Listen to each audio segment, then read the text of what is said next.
77 WABC invites you to a family fun day and softball showdown on July 20th with net proceeds benefiting Shriners Children's. John Sterling will call the game as the FDNY takes on the NYPD with special guests Dwight Gooden, Art Shamsky, 77 WABC hosts, including Sid Rosenberg, Anthony Cumia, Lionel, Dominic Carter, and many more. For more info and to buy tickets, go to ShrinersChildren'sChampions.org. That's ShrinersChildren'sChampions.org. It's the Anthony Cumia Show. Entertaining and informative. On the Red Apple Podcast Network. Yes, it is indeed the Anthony Cumia Show. Sunday night, we are live in New York City. Insane that I'm here. I went to South Carolina a couple of years back to get away from New York, and then, you know, Michael Corleone, they pull me back in. I have to come back here every so often. The only reason I like coming back here is for friends and family. That's it. Nothing else. If I want the smell of weed, I'll light up some weed. If I want the smell of urine in a vestibule, you'll have a drink.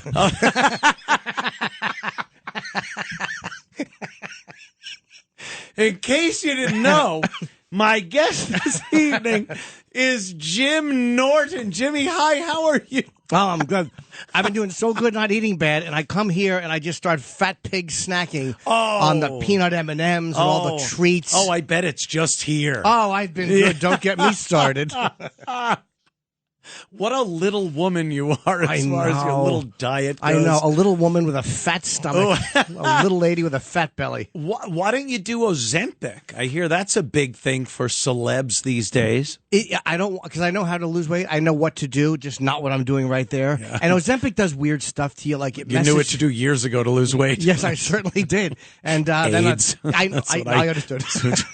Well, the audience might not have. They got it. They probably got it. Yeah, of course they do. What else could I be doing that would help me lose weight? I wasn't exercising, and I'm a fruit.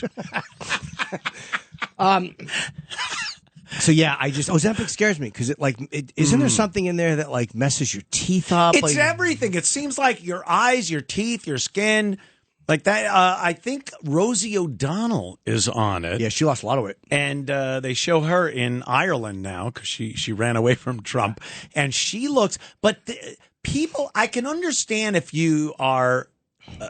It's like supplemental to losing weight naturally. Right. And you use Ozempic, maybe. I don't know. I think if you're really trying physically and diet-wise, but if you really are obese, which I think Rosie was, yeah, and you take Ozempic, it doesn't look good. You just drop so much weight. You got that hanging gaunt skin and gaunt look. You never want to be gaunt, do you? And you want to lose it healthy because then as soon as you stop taking it, you become a fatso again, and that's what scares me. How is Bob Kelly? I mean, I'm not even there. He actually looks good these days. He looks great. He got the surgery, and he has lobotomy. He is as dumb as they come. Yes. But no, he got the surgery and he's lost like a ton of weight and he's keeping it off, which is good. Yeah, that's the toughest thing because you look at somebody like, what's his name from Jersey? You know, the fat. Chris Christie. Christie. Thank you, Jimmy. Chris Christie had his stomach stapled. He did. Get your kitchen stapled. Right, Rich, we get it. He did that and he's still obese. Yeah, some people just can't continue and follow through with what they need to do when they have that surgery. Which is exercise and eat. You got to eat right. You can't be a big fat. Wait. Are you saying they should go to the gym? Eat better? I mean, it really is. I avoid those words in a row now because of the one time. You know, going to the gym, eating better. Eating better. Yeah. Don't you know? Always after me, Lucky Charms. They bombed the building I was in. Lucky I wasn't around. Sinn Féin bombed I it. remember the troubles. Have a potato, would you? I've got tiny genitals. Potatoes, wait, they got the eyes on you. Hold on a second, Combs. Don't slow me down. Like the eyes. Private eyes, the potato eyes, they're watching you. Nah, no good. No. No. I thought about bringing the wig tonight. I just decided. Why don't you bring the beard? I'm not a very good beard. Yeah, that's true. I mean, if I could have picked a more convincing beard. I just don't want to be fat anymore. I got so mad. I saw myself the first time I was on here, I was sick. I was coughing and my voice was going. And I was bloated. So that really motivated me. Like, you pig, do something. Do something, you pig. People gave you a lot of credit on that appearance that you were sick and still came in like a good pal. Of course, I wanted this. Was fun. I was looking forward to this. But I'm happy. I feel better. I got a special coming out in June, and so I'm going to go out and do promo for it. And I'm like, I'm not going to show up on all these podcasts and just be a bloated, ugly pig. Oh yeah, you want to look good. People don't want to look at a bloated, ugly pig when they're watching a special. No, they just don't. It's unpleasant. Yeah. Where will it be available? On YouTube. I'm just putting it on YouTube. Oh, YouTube. Yeah. I mean, that's what everyone does now. Yeah. There's no reason to have some other entity grabbing. Just in there with their hand grabbing your money. That's a great way to look at it, and I should spin it that way. However, it was an utter lack of interest. I didn't try to sell it. I just couldn't go through that process again. Yeah. I'm like, no, people have been doing it here, so I would like my abysmal view count to really be visible so no one can be fooled anymore. Don't even start with that nonsense. You have a show that is on every week? Every Wednesday we release an episode. Every Wednesday.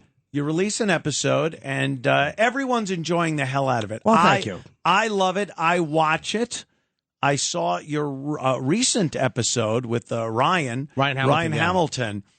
And you guys hit on something that I just want to talk about. As you get older, there's this weird misconception. I don't even know if it's a misconception. You just think this because you're younger, now you're older.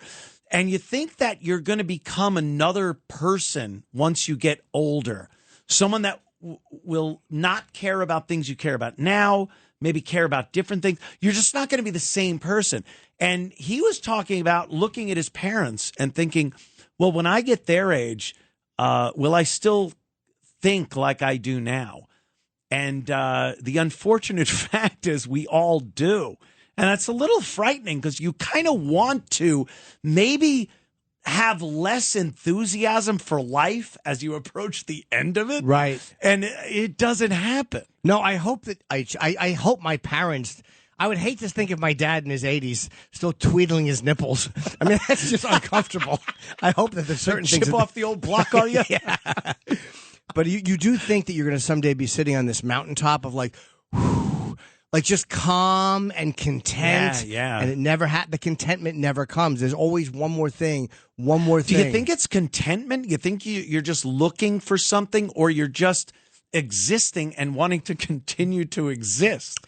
I think that I always thought I'd be content at one point. Like I would always get to a point where like, okay, everything is where it should be, and now I can just enjoy. But it doesn't happen like that. Things are always out of place. There's always something falling through. I got to get to that point. You never get to the place. And I think that's what kind of makes you creative. You just keep going. Yeah. I know I'm talking to you like we've never met before. You know, I think where I get my ideas from. Shut up, Jim. Joe Norton with us this evening. What's your name?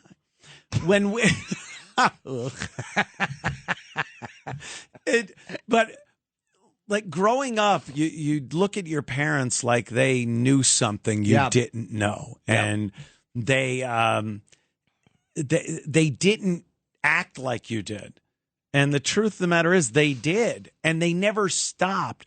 Like I always had this impression that my parents, no matter how irresponsible I realized they were once I got older, I had this impression that they knew something I didn't know because I couldn't know it because I wasn't old enough yet and wise like they were. And then you realize, no, they were the same people they were probably at 18 for the most part. And I don't really know much about what my parents were like at that age, but looking at what they were like older, you could assume they were probably just the same. So it's a little frightening, I think. You always want to think you're going to get this wisdom that will make you content with getting older and meeting, facing the end. But Oh my God, we don't. We just plow right into it, the person we are. No, I as far as facing the end, I mean, I'm already booking a ticket for Sweden. I can't wait to just sit in a capsule, look at my ticket counts. You face your end at your wife. Yes, I do. Grab my toes. You remember how Gunnery Sergeant Hartman would say? Wait, both of us drop it and grab our socks? No, just you. But yeah, your parents though, my parents, like they both had kids. Like you don't have kids, I don't have kids. Right. So there is there is something they probably had that we didn't like. It does, I'm sure, settle you on some level that I just never wanted to be settled. I just don't want it. Tough thing, man, because not having kids, you feel like you don't deserve to tell people what your ideas are about raising kids or how kids should, the environments they should be in. Go ahead. What are you going to say about me? Honestly, nothing. I was just thinking that I never dating. No. I mean, sure, yeah, crib marks. No, I was like, oh sure, yeah. Hey, yoo-hoo. No, I was thinking like, yeah, I don't ever think about how people raise their kids. Like I really like, unless they're being annoying, right? I never care. Like I have no connection to it. Like however they want to homeschool them, if they want to be religious with them, if they want to be liberal, I don't care. Yeah, no connection to it. There was a guy on the plane the other day, and he had a kid, and he was crying the whole. I would too. Excuse if I had a kid. me. Dump that.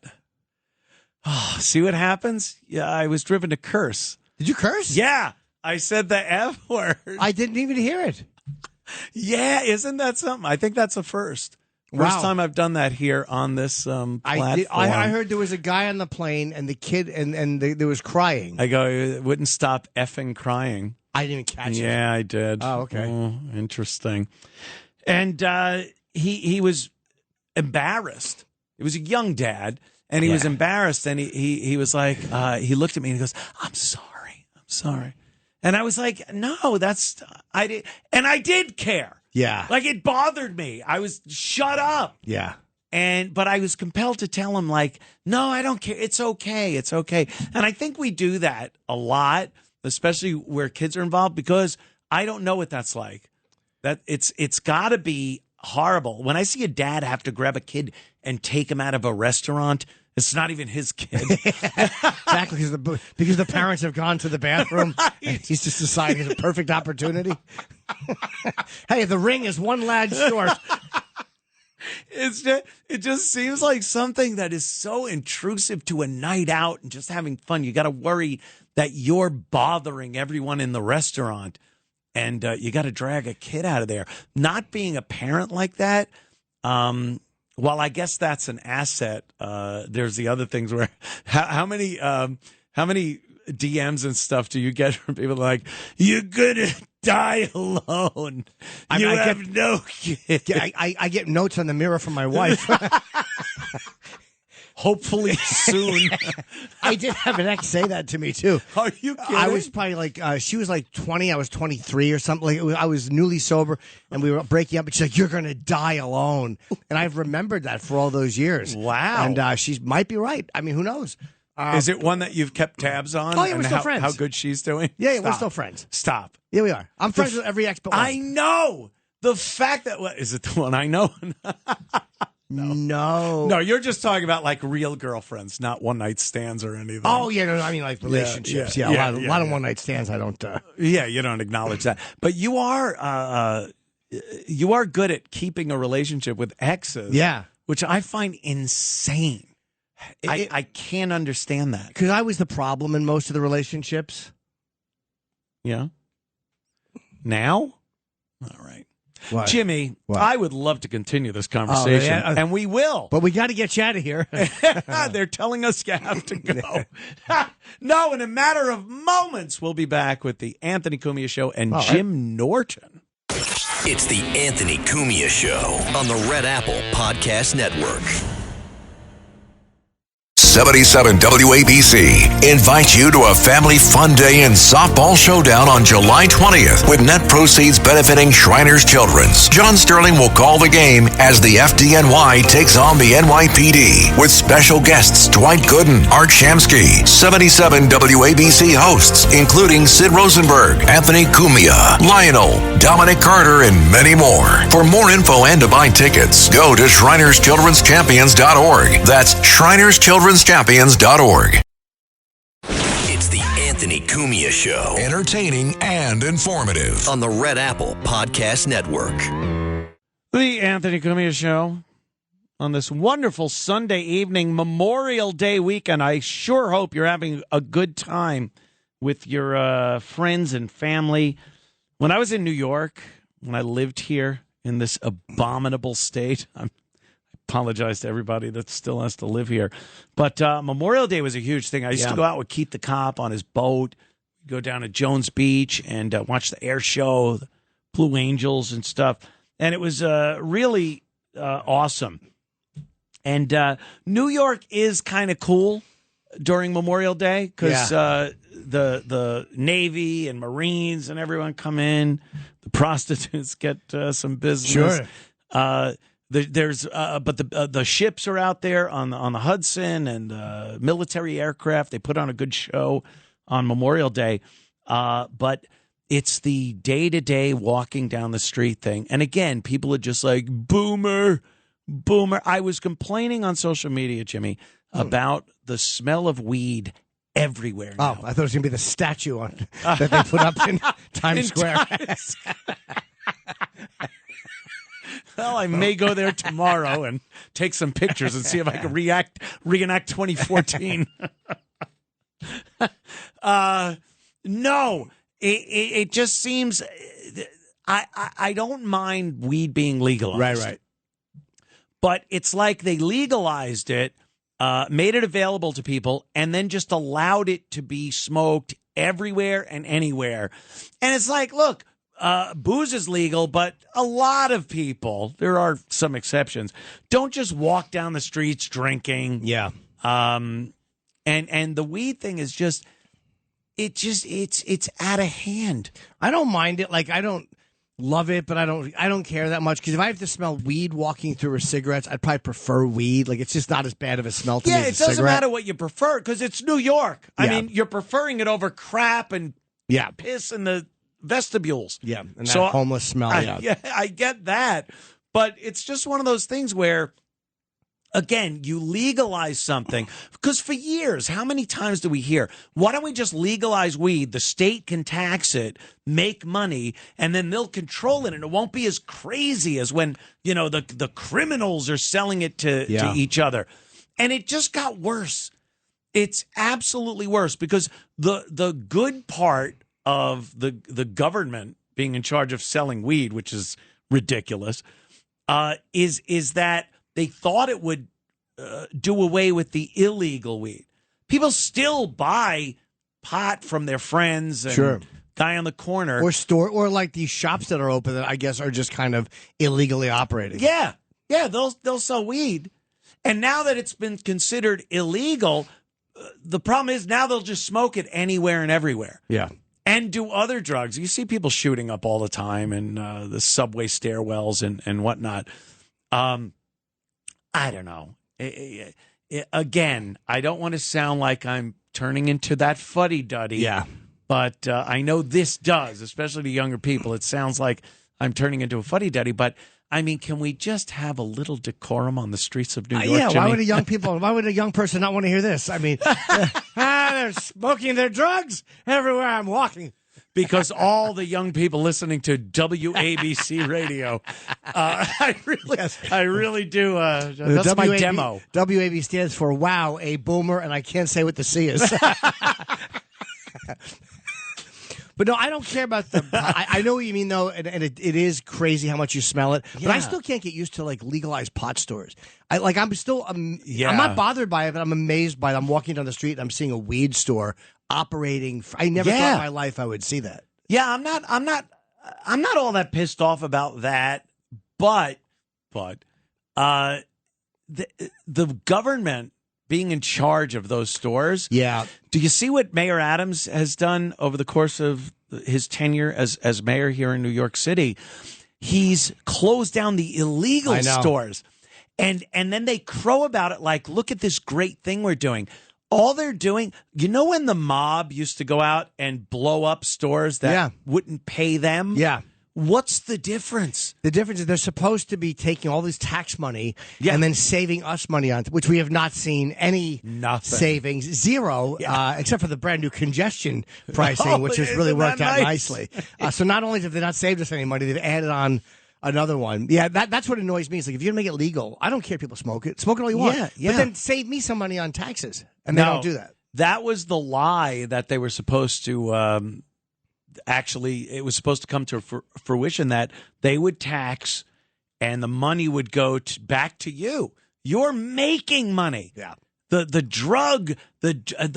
dirty drug addicts, marijuana addicts, they're the ones that are going to now pay your taxes. Yeah. And it never, ever works out that way. By the way, do you know, I just thought of this. Do you know why you were nice to that guy on the plane with the kid? Why? Because he apologized. Sometimes that takes this, like, the annoyance is there. It really was. But if somebody I felt bad for him at that point. Yes, because he's like, hey, man, there's just an acknowledgement, like, hey, look, I know this sucks. And then you're like empathetic, like, yeah, it does, but he has to deal with it. It's like if someone cuts you off and they give you the wave, you're not as somebody apologizing. But if somebody's the baby is just acting up, and they don't apologize, I'll typically put on the last mash and show them there are solutions to this problem. So shut that chicken up, piglet.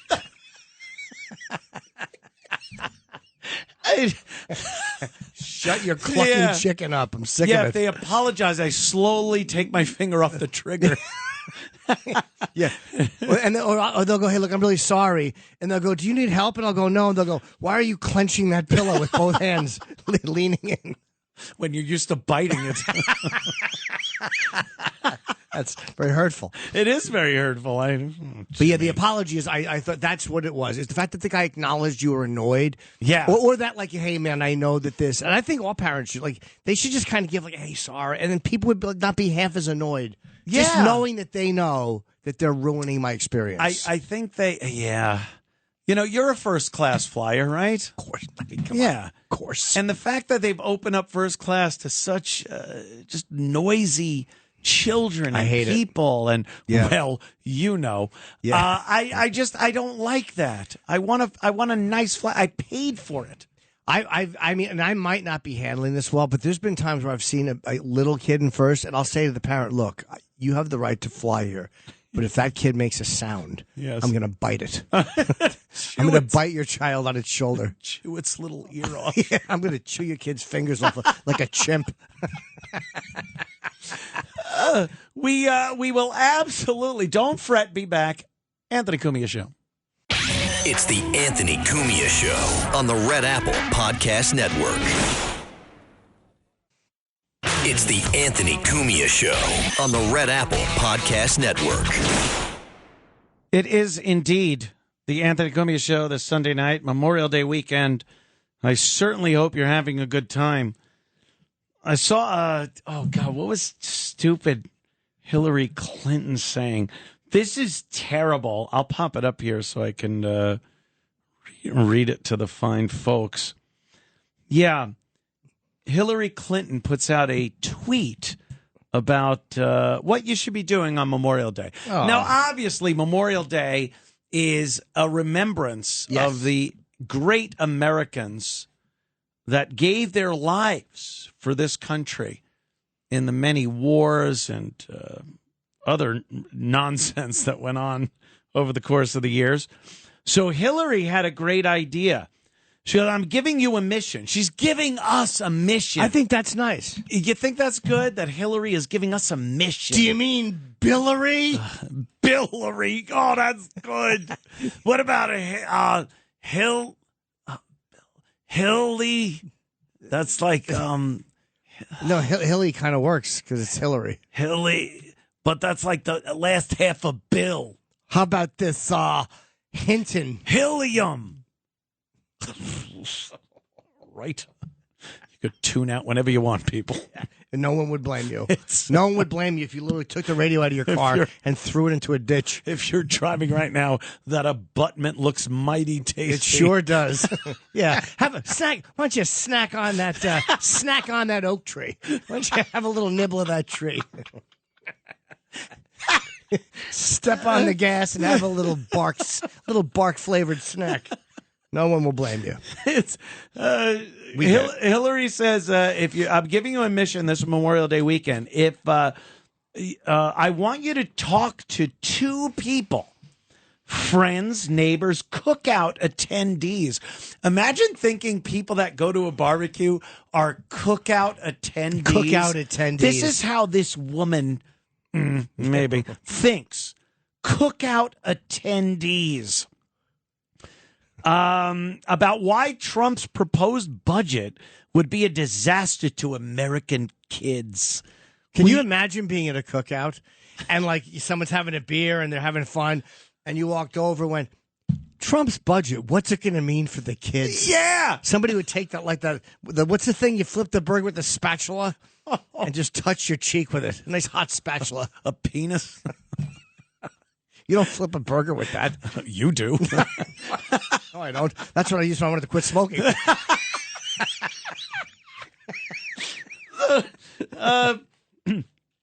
She goes, hey, I want you to talk to 2 people and about Trump's budget, disaster for American kids. We owe it to the next generation. And here's her notes. Oh, good. Here's what she says. Great. You should say.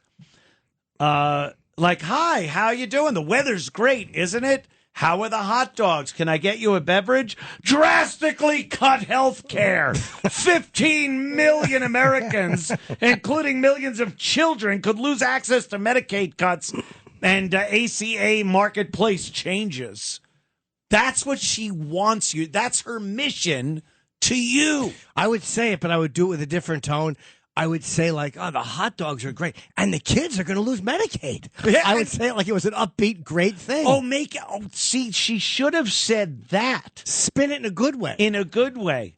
Hey, everybody. Oh, my God. We're going to have a live DJ tonight for Memorial Day. Increase food security. Nearly 11 million people, including 4 million kids, could lose SNAP food assistance. What's SNAP food assistance? It's an acronym for stupid. All right. All right. I don't know what it's for. Something aren't people. And I'm not. And I will not speculate here on this AM radio. Yeah. Make families poorer. That's what Trump's going to do. It would kick 4.5 million American kids off of child tax credit and leave AI dangers unchecked. The bill would freeze state level. I don't know what it is. It's not artificial intelligence. No. For 10 years, stripping states of their ability to protect kids from. It doesn't matter. What she's saying here is ruin your Memorial Day weekend party by fulfilling Hillary's mission, which is, ruining the party. Other other cookout attendees. Imagine someone springing that on you while you're trying to have a burger. Oh. You're having a nice soda, chatting with someone you haven't talked to in a while, and some political dud sits down. Oh, Trump's plans. Shut up. Just shut up. Ruins the weekend. You got a nice fresh burger, hot off the grill, a beer. You walk up to a guy, maybe you haven't seen him in a couple of, you start thinking about, talking about things that interest you. And a woman walks over and just goes, childhood cancer. Right. Everyone's laughing, so nobody's supposed to. It's obviously a funny topic, but yeah. By the way, I wouldn't want to hear any political stuff. I don't care. Nothing. At a either barbecue, way. I'm not interested. It's a barbecue. You're supposed to be having fun. Only someone so out of touch, removed, yeah, and elitist and removed and just not. She doesn't know what it's like to be a real person. Just a friend at a barbecue, right? Chatting.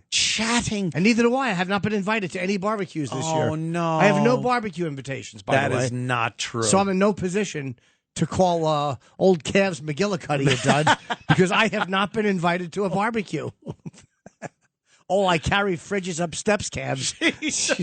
She's a Cavy woman. That offensive lineman. She does have some fat calves Oh, on yeah. her. She's the Cankles kid. She's a cankled ox. That baking bread in the shoes thing is a great... But I've not been invited anywhere, so I won't be at a barbecue. I can't imagine. I know Bob Kelly. What is that, Thanksgiving you go over there? Thanksgiving, sure. Over Bob's house. What about... 7 months removed. Oh, you told me he's in, like, I think he's in New Hampshire, yeah. He likes New Hampshire.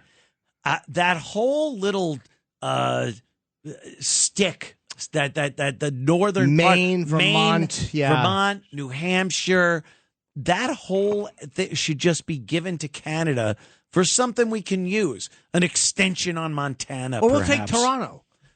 I would take Toronto. Isn't that like all of Canada, quite frankly? I mean, well, it's the best part of it. Or I'll take Vancouver. It's most populous. It is the most populous. Vancouver. Or even Montreal. What are we getting? Hockey players from there?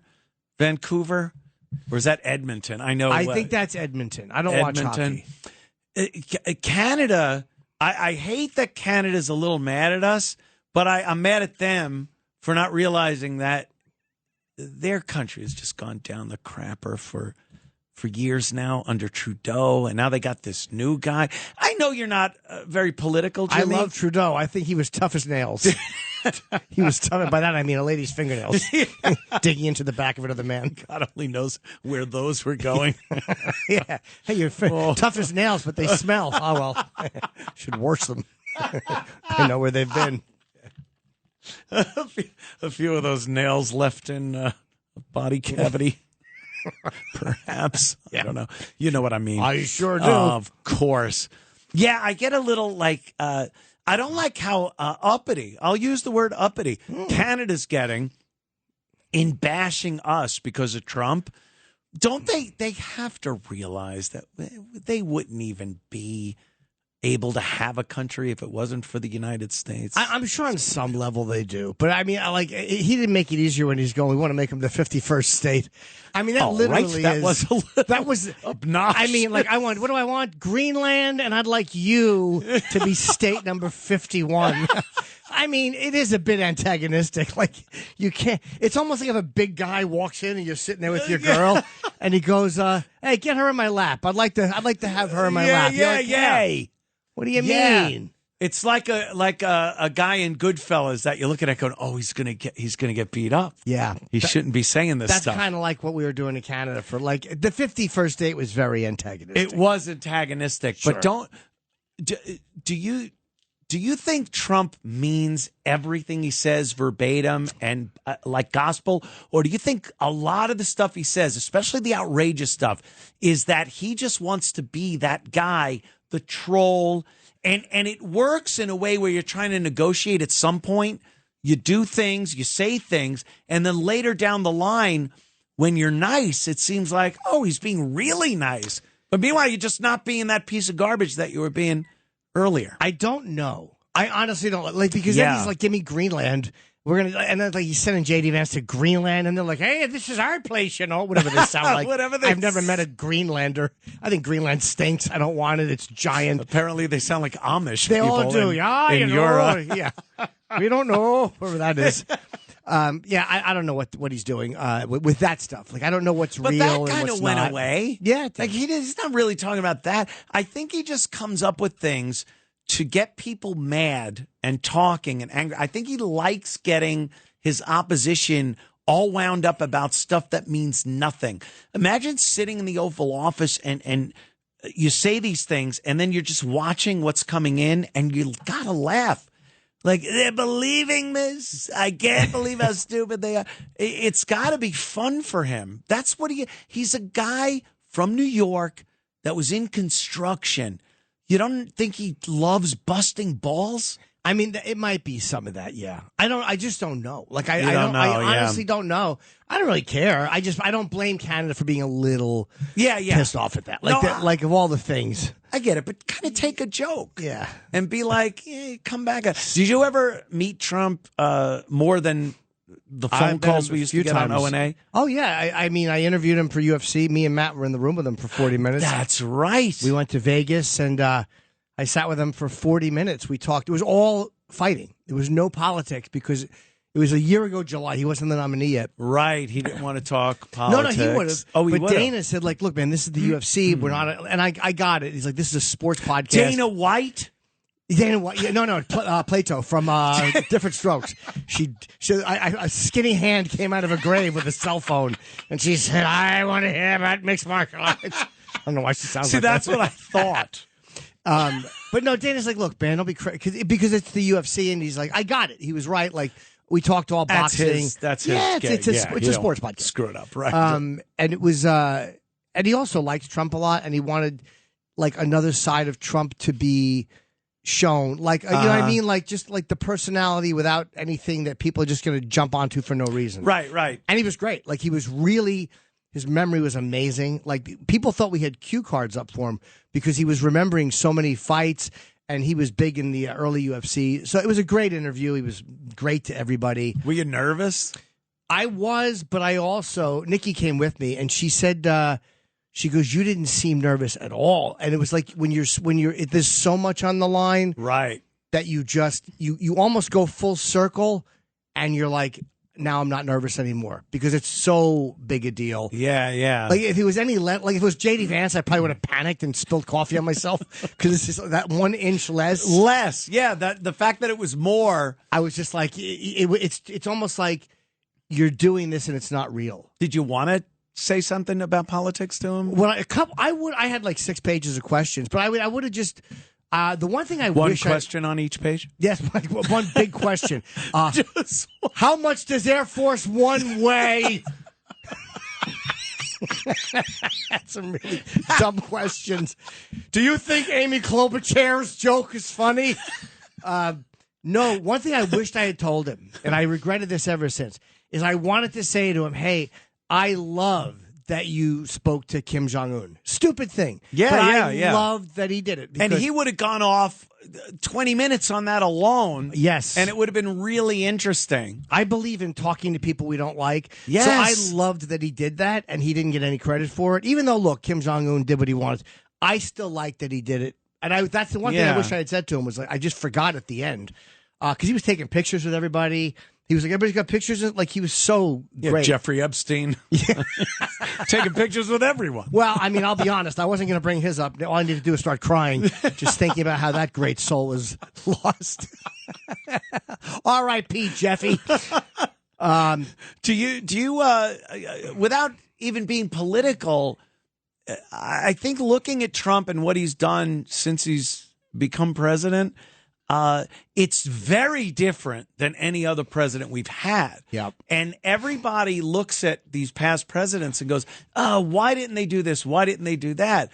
And I think a lot of people on the left, Democrats, will just not like anything he does. Yeah, that's obvious. Sure. But isn't it kind of cool to have a president that's doing things that is so out of line of the presidential thing you're supposed to do or that you've done over the course of years? I like that he wants to talk to Putin about Ukraine. And they're like, no, don't even talk to Putin until he capitulates. We're going to do it. It's like you're not going to really try to stop a war until you actually have some rapport with this guy. Or obviously Israel Gaza. What's going on there? Nothing as far as I have to say. I ain't getting myself in trouble. I haven't heard. If I say one thing, Sid's going to not let me do his show tomorrow. Super Jew Sid. He's amazing. No, it's one of these situations, though, where it's like I like a president that is doing something completely different because every American over the course of history has said, why can't we get a president that does this instead of this? Sure. Well, you got one. So let's just see how it plays out. Like it or not, it's only 4 years. He's not going to try to run again. He put out the 2028 hats, which, again, a great, funny gag. He's Trump. This is what he does. But he's leaving the presidency after 4 years. Yeah. And we have enough checks and balances in place where no president can really go too crazy. Let him do what he wants to do. See how it works. Some of it I don't agree with, but I do like the idea of somebody who hates the other people in that city. Like, he really does hate people in Washington. The Beltway. I mean, he just he hates them, and he tapped into something. So they hate him. They certainly do. Yeah. There's a lot about him I like, and there's certain things he's doing that I just wish that he wouldn't do. But, I would have... You want to elaborate on that a little bit? I just don't like I don't think I think he's too anti-transgender, but I understand the pushback against liberals who are crazy. I don't disagree with that. I don't mind transgenders marrying comics. Me neither. But being in a foxhole in combat, do you see that as maybe a conflict? Like, because too many soldiers, I think soldiers have to be such alpha males, so crazy, so like, you're a killer, that I think it might not work to have transgender people in combat situations. I don't agree because I think that they use them in other countries like Israel, and I think they're allowing trans soldiers. And I just don't think the image matters that much. I think with the weapons we have and the fact that most things are fired, I just don't think if someone can make Jizz. Hey, come on. When I said foxhole, I didn't mean that one. No, I don't. I think that as a soldier, if you're in a place with a person and you're both going to be killed, I think you act like soldiers. I don't personally think that anybody who's capable, if you're qualified to do it, you should be able to do it. If you're willing to die for this country, I respect you. And that's how I feel about it. But if you're not, if you're an agenda-driven person and you can't do the job, they should boot you out. But here's another question about that same topic. Do you think that the Democrats, and well, not so much Democrats, liberals, whatever you want to call the extremists on the left, have ruined it for a lot of people that would be qualified and would be allowed by some really, not centrist stuff that's gone over the past 4 years, so that pushback has to be so drastic so that the other half of the country goes, good, yeah, we did this. 100%. That's, of course, 100. I'm a firm believer that a Republican president should... Very firm from what I'm saying. Yes, except in my middle and my bosoms. I'm a rather flabby believer. I think that a Republican president should only be able to nominate Democratic judges and vice versa. Interesting, so they have to find someone... who's more moderate. Who is much more towards the way they think, but not... That's how I see it, but it'll never happen. You'd get more of a, balance. Instead of letting all these kooks run the... It's crazy. I apologize. That's how I see it, but, All right. Hey, it's the Anthony Cumia Show. We have Jim Norton here all night long, and we'll be back in moments. It's the Anthony Cumia Show on the Red Apple Podcast Network. It's the Anthony Cumia Show. Entertaining and informative. On the Red Apple Podcast Network. The Anthony Cumia Show. Thank you for tuning in. We do appreciate it. Don't you like talking live? Like podcasts are great, and I love doing them, but knowing that people are listening, it really is a different feeling. So different. There's we were talking about this earlier, the idea of podcasting and that everybody got into it. And what finally made me go like, oh, geez, okay, this is what podcasting is. I saw a podcast kit in Best Buy. It was a single box. It had a camera, a microphone, and stuff. And you just, where'd you see this? Podcast in a box. Best Buy. I may have to shoot over there. Have to go grab over there, myself a kit. and then you're just doing a podcast. To me, when you get to that point, podcasting really needs to pull the reins back. Back in the early 80s, I think it was very similar to the comedy thing. Yeah. Everyone was a stand-up comic. It's just, they were so many TV shows Evening at the Improv and Comedy on the Road with John Comedy on Viner. the Road. MTV had comedy shows. All the networks had the Friday night comedy. And it got oversaturated and terrible. And you could still go into certain comedy clubs and look at the face shots on the wall and go, who the hell is that? And what could he possibly be doing now? Where is that? I asked him. I did ask about one guy who I'd worked with years before. I'm like, where is he? And they're like, oh, he killed himself. I'm like, oh, God. I was going to say, hopefully it was Rich Voss. No, it was an Asian fellow who I envied his conviction, though. Did he do it the good way, Harry Carey? No? Oh, right. Why would he do it with an announcer for the Cubs? I know. I'm humiliated I said it. I'm embarrassed I thought it. I'm humiliated that I said it. I didn't even fly my plane into that aircraft carrier. Now I got to take care of business. Is that Harry Carey? Yeah. There are just so many podcasts. And look, there's some really good ones. Yes. Obviously. I mean, I think the presidential election was obviously helped by podcasts. Yeah. When you have Trump going on Rogan's show. He did Schultz, he did Theo. He did huge podcasts, yeah. Yeah. And now it's hilarious because it always seems like the left is just a little behind what the trend is. Yep. And that really gets them because they're now complaining that podcasts and comedy is more right wing now. And that's an issue. That shouldn't be because what happened? It's hate. It's hate comedy now. Do you know, like, I hate to break it to progressives because I really kind of need you in some ways to, because for my marriage to work. I don't want my wife to be forced to change her name to Hank. But I think that progressives have gotten so unbearable. Like, so. Yes. I'm doing a bit now about trans girls in sports and all this stuff. Right. And it's pro-trans, but it's a funny bit. And I get this email from this trans man who tells me, like, I was devastated when I saw your...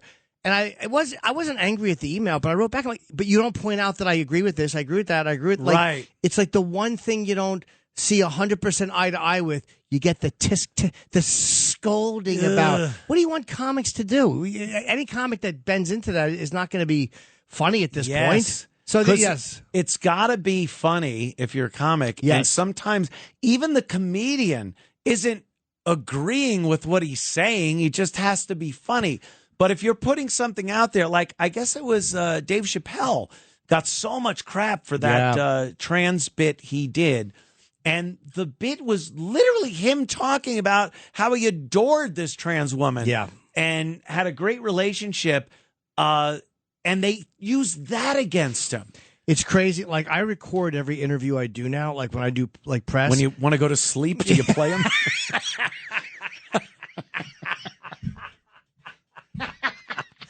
Yes, I do. Because they're boring. I would love for you to take that and run with it. But, again, Jimmy, it's goddamn broadcast radio. No, it's, we have to take a break. What was I saying? Oh, Chappelle, remind me. Yes, I will. Dave Chappelle. We will be back in seconds. Don't go anywhere. Anthony Cumia with Jim Norton. It's the Anthony Cumia Show on the Red Apple Podcast Network. It's the Anthony Cumia Show. Entertaining and informative. On the Red Apple Podcast Network. The Anthony Cumia Show. That's me. Sure Sunday. is. Jim Norton here with me. Interrupting like I've never done radio before. You're actually coming back. I'm like, talk. Me talk. Humna, Ed Norton.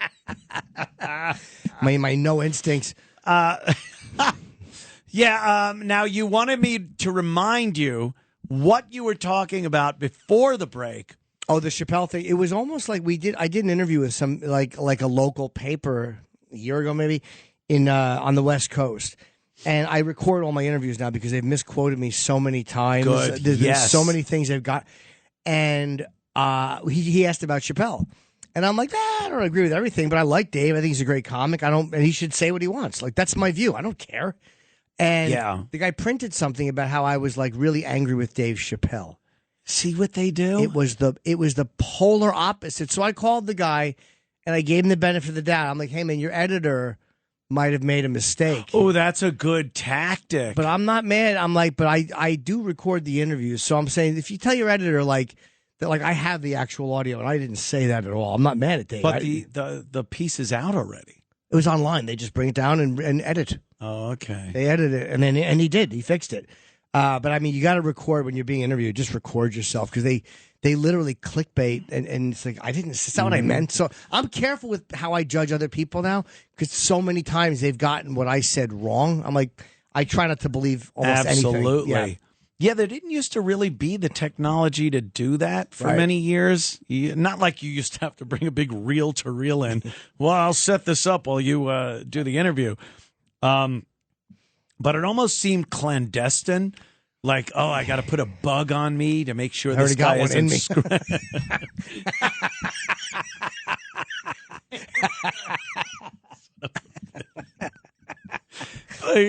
like you're just trying not to get screwed over by an interviewer, and you have to feel like you're doing something against the rules. Yes, I always bring them into the bathroom, and I'll just have them talk into the toilet cam.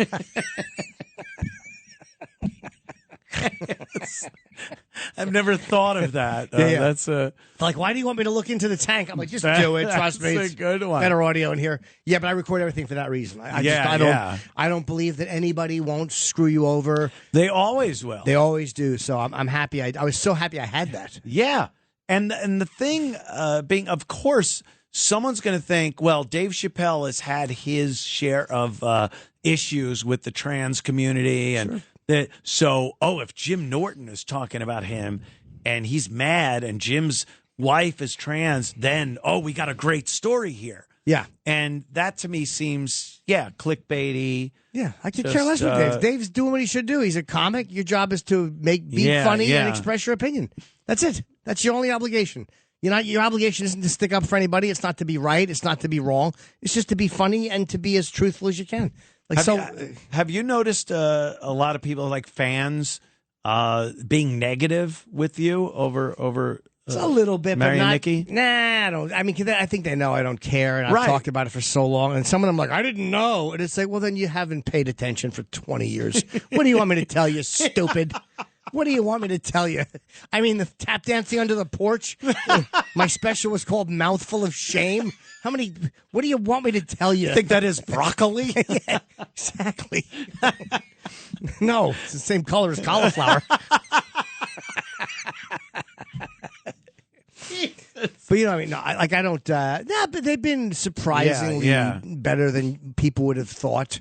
Like, I don't think they care. It's because I've been looked at over the course of the years as a piece of garbage. Sure, you have. Just utter and complete garbage. Well, the sign garbage. says that you have to be accompanying a minor if you're on the playground, and there you are lollygagging.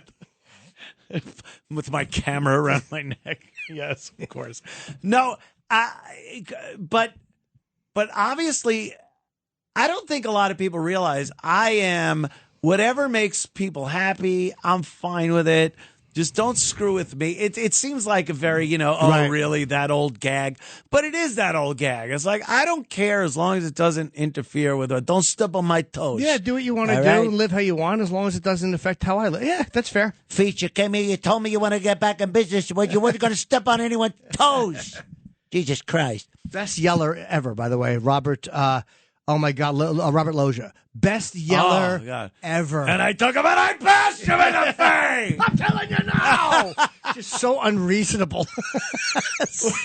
When Paulie went into his little bread shop to talk about the lawnmower guy, and he's like, hey, sit down. You want some bread? And it's all nice. By the end of it, he's yelling.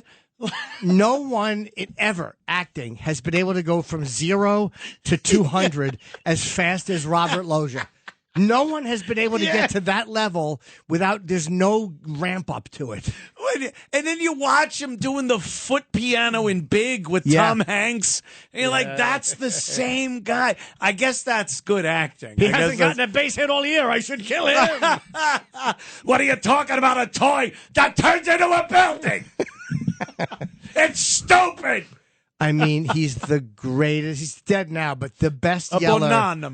Oh, yeah. Oh, was he funny? Feach Lamana, yeah. Feach.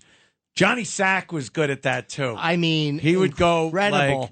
like, what are you talking about here, Tony? What am I supposed to? What are we, the UN now? And you're like, oh, he's building up. He's going to get pissed. My favorite moment is when he says to Carmine, so you're talking about Ginny, and you could, whatever, for $1 million. And he goes, Ralph wants Ginny? Yes. Stupid Carmine. Stupid. Didn't catch it. He was just using an example. Yeah. I'm sure you know this, but you know that he was the guy from the Green Book. The Green Book, yes. The driver? Yeah, the driver. The guy in that movie, that was a true story. And he went on to be Carmine in The Sopranos in real life. That's who that is. He was the real guy. Carmine in The Sopranos was the guy, the driver in the Green Book. Right. Was Carmine from The Sopranos. But not the movie. He was the real driver. The real driver, yeah. Went on to be... That's crazy. Yeah. He was a true... That made me like that movie more, because I thought it was such Hollywood schmaltz. Yeah. Oh, someone learned a lesson, did they? Oh, yuck. I hate learning lessons. Of course, I hate it, too. Unless the lady's putting on a special belt to teach me about... Teach you a little lesson. Yeah, that I like learning. Are you learning your lesson? But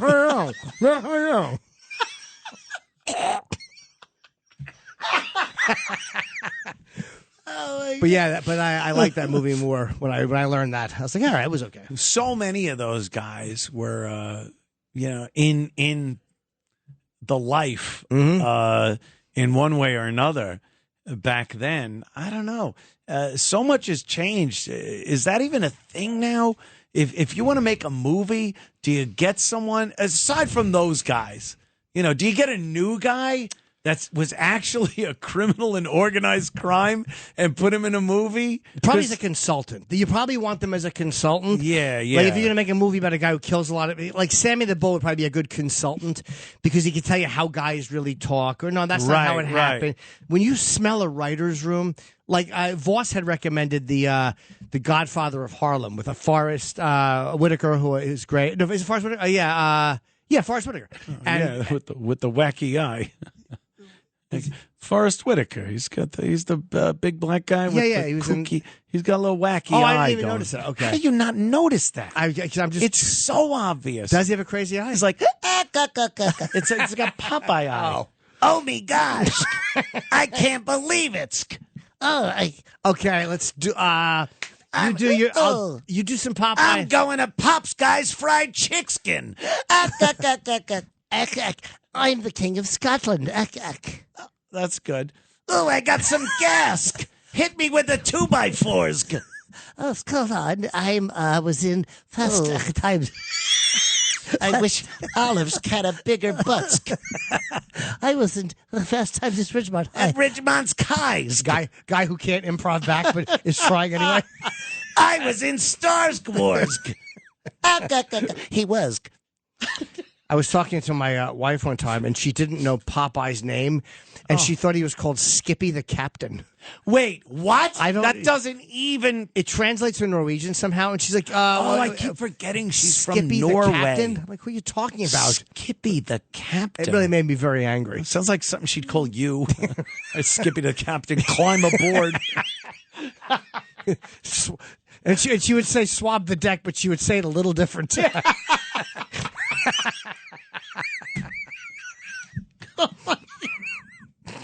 I can't. So anyway, I'm watching this show, and I'm only in episode 1. And it's already annoying. I don't hate it. Like if Vincent D'Onofrio's in it, I don't love it. I just feel like it's kind of writer's room-ish. And I just like whenever you can smell a writer's room on it, like I just tend to not like it. Now, did you? How far into it are you? I'm literally in the first episode. Oh, that's interesting. And he just met Malcolm X, and I just like and there's just certain things you can tell they're doing because they seem like cool things to do in a show. Yes, a lot of these shows though, these series, they'll put out one season at least. They'll try to put out one good season to hook you, and then it's just garbage. Yeah. They give up. I think they get good writers for the first season, and then they just go, we're going to pay good writers. Now we'll just get garbage in and try to keep it going. I honestly believe that because these series fall apart after one season now. Or they literally are a one-season idea. Like that just doesn't have sustainability, or they just use all their great ideas. Like, here's a good example. What's the one where they're in the office and you're not sure where they are? Sirius XM? Yeah, we're not going to renew. All right, good stuff. All right, good. We'll cut my pay. Severance. It was Severance was the show. Yeah. And it's interesting. Season 1 is good, and then season 2 they're trying to. It feels like they're just trying too hard to be like to take you in all these crazy directions, and it just I don't know. It just lost me. Like season 2 stinks. It I don't like it. happens all the time. It used to take quite a while. Like, remember Lost? Yes. Lost was a huge show. Everyone watched it, loved it, and you talked about it. People had parties over their house to watch it. And then, it fell apart, obviously, but we didn't care At the end, yeah. that it fell apart at the end. We were invested. Now it doesn't take that many seasons. You mean It's when Ben one was driving season. the island? Is that when it fell apart? When Ben was like turning the island like it was a ship, Right. Like the skipper. Hey, little buddy, I'm going to turn the island. Shut up, Ben. It got so It ridiculous. got stupid, yeah. And people were you were just invested in it. You had to keep going. Like a bad stock. Yeah. You're just not going to sell it. You hang on. You hang on. Yep. And, that was it. And then with the big finale, the water cooler talk the next day was, wow, that really sucked. Because they blew it. They could have made it great. But still, see, what was a great season 2? A lot of people didn't like The Wire season 2, but I loved it. I get why they didn't. Oh, right. The docks and the ship. They went to the ships. Yes. Sopranos had a great season 2, but Severance season 2 stinks. Squid Game season 2 was okay. It didn't stink. Yeah, but it was not amazing. It was decent. Cliffhanger, too, so we got to see 3. I know. It was like, come on, you should have made a complete season. I know. They're trying to rope everyone in. That's what they do. Yeah, it's already been filmed, too. I think they just filmed 2 and 3 Oh, together. really? I think so, yeah. Oh, my God.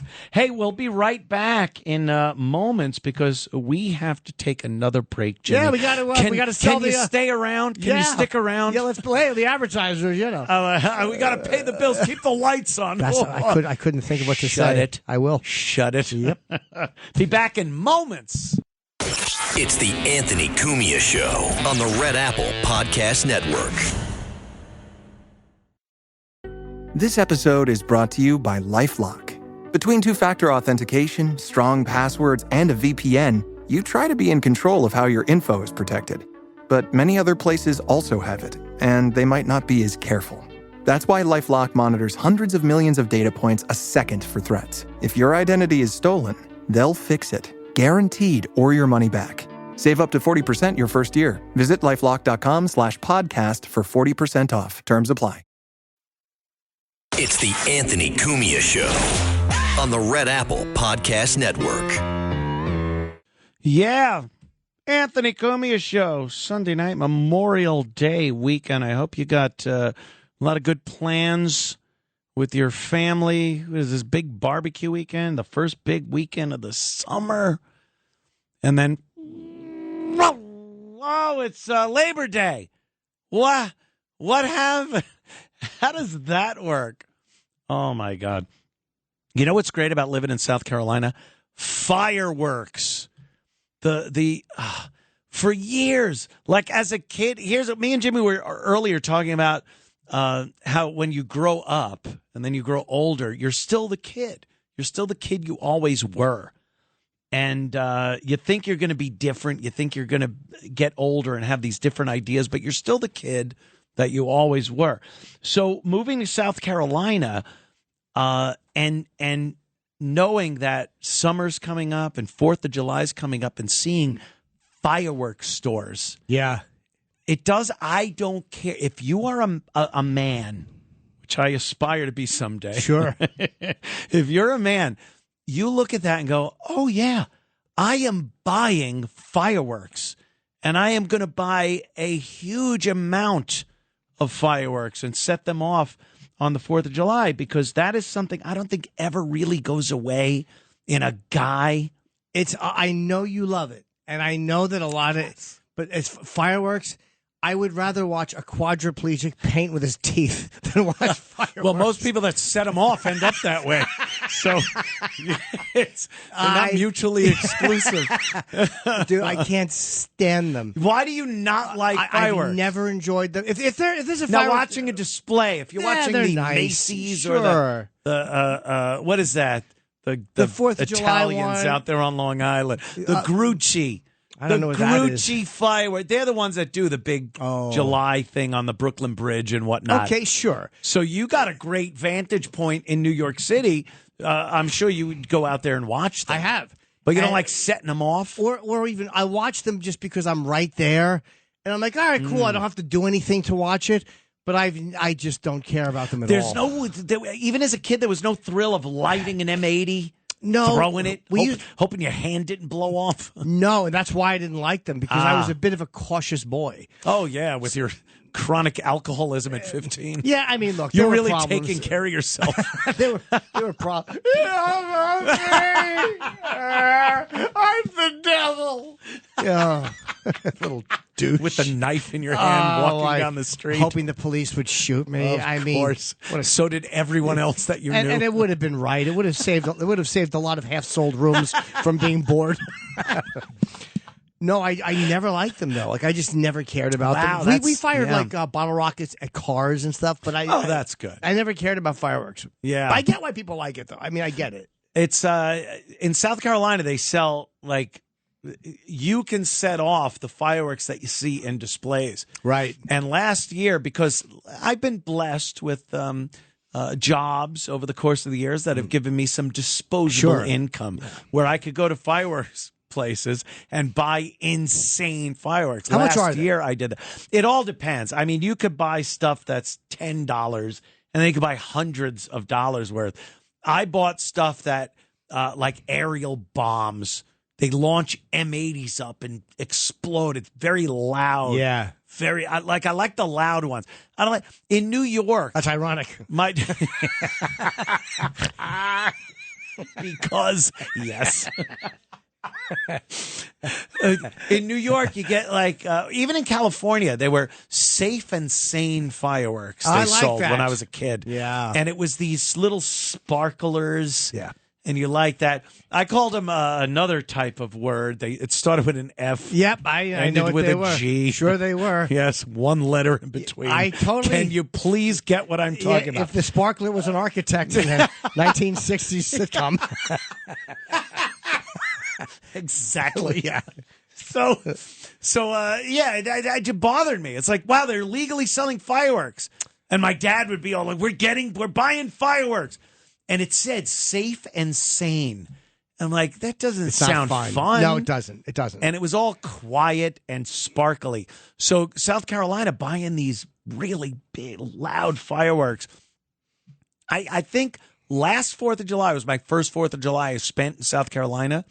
And I think I spent $1,000 on fireworks. I mean, that's not even as crazy as I would have thought. That's a lot. It was a lot. But just you and Missy, or do you have people over? No one over. My cat. Do you know how to cook on the grill? It comes with having male genitalia, doesn't it? I wouldn't know. I mean, believe me, I got it. Trust me. No, I can. I can't cook do on it. A grill. We have an egg. Do we have a nice egg grill? A beautiful egg grill on which I got a Weber. Not a Weber. No, this is like a real big. It's not porcelain, but it's a big. It's an excellent grill. I got it from a buddy of mine, and I don't know how to use it. It sat there for a year. My Weber sat there for a year till I threw it out because this one came, and I can't use it. Why? It's the same thing as cooking on a. I can't do that either. Anything you can't cook. No, at all. I can't. So I want to. How's Nikki? Can she cook on the? She on the cooks grill? okay. Yeah. Oh, she cooks good fish and stuff like that. Yeah. She doesn't like cooking chicken.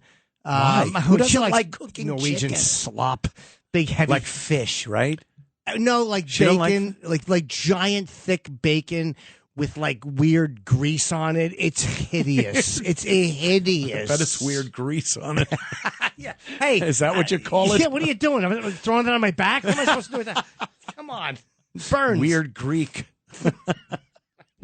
Because that's Oh, yeah. Anyway, Sure.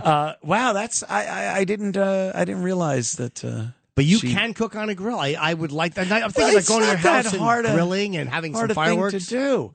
When I had the house in Roslyn, there was one year, and I've talked about it on the show, where Patrice came over, Oh yeah, and I think I was there. he ran the grill.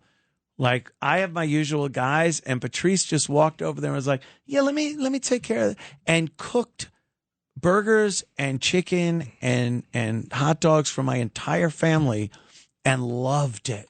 He was loved doing it. He was a surprisingly good host too. Yes. Like when you'd go to Jersey City, when he'd have, I think that was the year I threw Voss's straw hat, or it was either Voss or Keith's straw hat. I threw it into the fire. Wish his head was in it. Daddy, my hat flew off. But Patrice was a surprisingly warm host. Like he liked cooking for people, which he doesn't seem like the type who would have been like been gracious and loving to feed people, but he'd love to cook for people. When he wasn't being that guy, Patrice, he was a very sweet guy, He was, and we all. Thank God we all got to see that at some point or another, but we also got to see, which was 99% of the time, the just bastard that he was. I didn't like him when I first met him at all. You didn't? No one really does, quite frankly. No, him and Voss make the two worst impressions I've ever met of anyone. Yeah. Voss always leaves a terrible first impression, which usually at 4 or 5 years in, you get over it. Yeah, maybe. Bad last impression. We got to take another break, but we'll be right back. I want to talk a little bit more about Patrice, because people like our little relationship we had with him. Be back in a moment. It's the Anthony Cumia Show on the Red Apple Podcast Network. It's the Anthony Cumia Show. Entertaining and informative. On the Red Apple Podcast Network. The Anthony Cumia Show.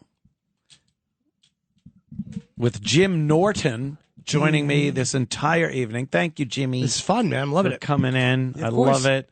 When I come to New York, it's the one thing I look forward to is hanging out with Jim Norton and doing this, because I'm not a fan. I know you're not. And I was a huge fan of New York and New York City and everything.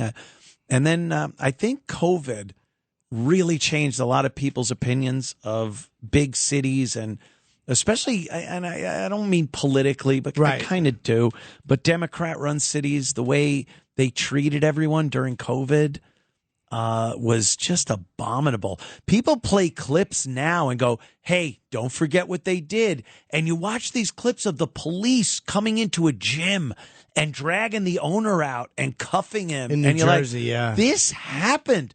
We forget about that. You think, oh, COVID. Yeah, that was inconvenient.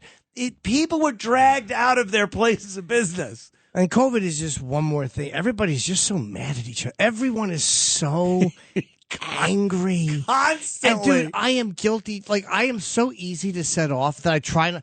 I was looking at a clip of a guy, just a road rage guy, and I'm like, if I could have shot this guy through the phone, I would have. And I'm like, why do I care? What's wrong with me? How am I so easily triggered into rage? Everyone's just angry.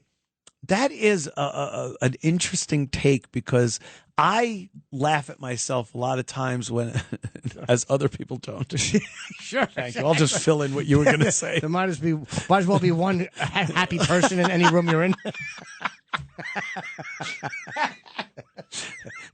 It just gets to a point where you're so enraged and looking at something, and then you go, what am I doing? What am I doing? Why do I care? Yeah. About this, and then you try to justify why you care, and sometimes I can. I mean, I don't like certain things that are happening in this country and it's like, well, it doesn't affect you. Look out your window, the birds are tweeting, that old gag. Yeah, and it's like, well, it is affecting me. It's affecting my income, and if I want to go to a city like New York and I have to come in here every month and do a job.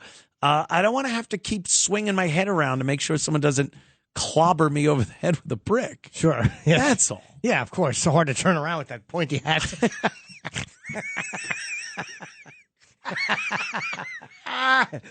But I know what you mean. I do know. At times, sure. There's like a ripple effect. Of course.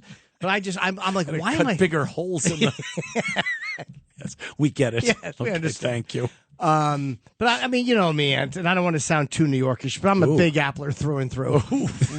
I know you're a big Bachers fan. Oh yeah, I've been. Oh, Bach Nation. Bach Nation. People don't like that. Now, for some reason, most people call them the Knicks. Yeah. Basketball, but the Bachs. Yeah. Because the Knickerbockers, Sure. that's their. So do you call the Mets the Tripolitans? No, the Meteros usually. Or I'll say like Bach Nation, or Bach Nation. Bakken. What kind of response is that getting? People Really psyched positive. to really are the shirts selling? The Bach Nation shirts? I should sell them. Oh boy, that would. I won $100 because I know so little about basketball that I said, but they're going to beat Boston, and all the guys at the cellar who know basketball, they're like, no, they're not. We took $100 bet, and I won, and I have no idea. I didn't watch the game. Of course I don't you care. did. Like, that's what I read your post, and I'm like, he doesn't watch the game. He No. doesn't know anything about the players. No, I don't care. Or basketball.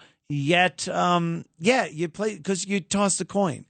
That's it. You hope the box. Sure. I mean, Won. look. I mean, I'm a Bacher fan when they're doing well. Why not?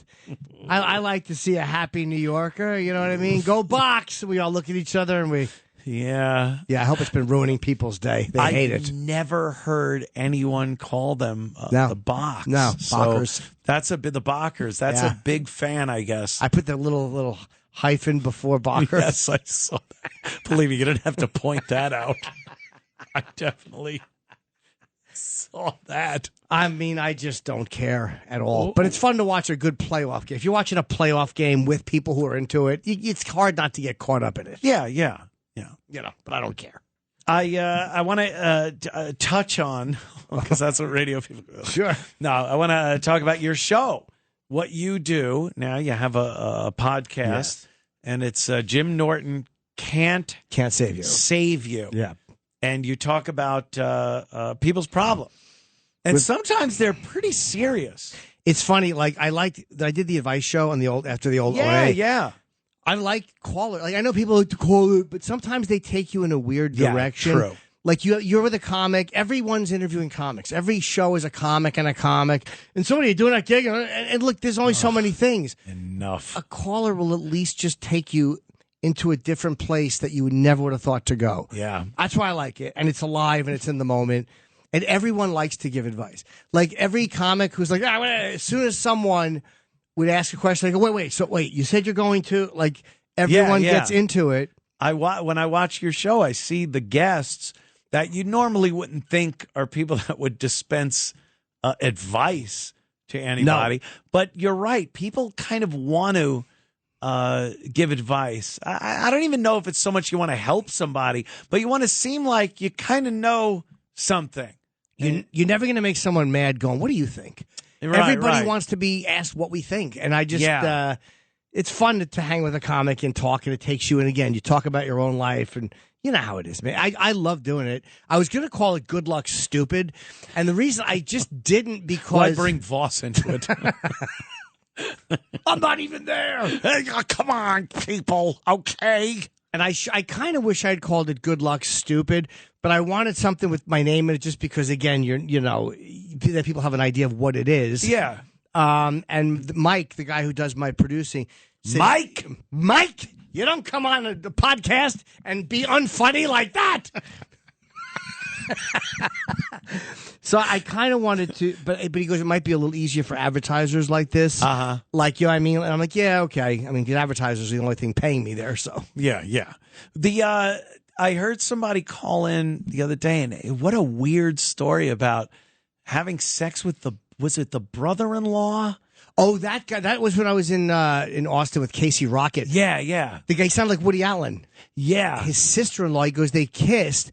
Right, they kissed. And their lips touched during a New Year's Eve kiss. Whoa. And, dangerous. And he said every day he's been every day he's been repainting his belly, thinking about that, and I don't blame him.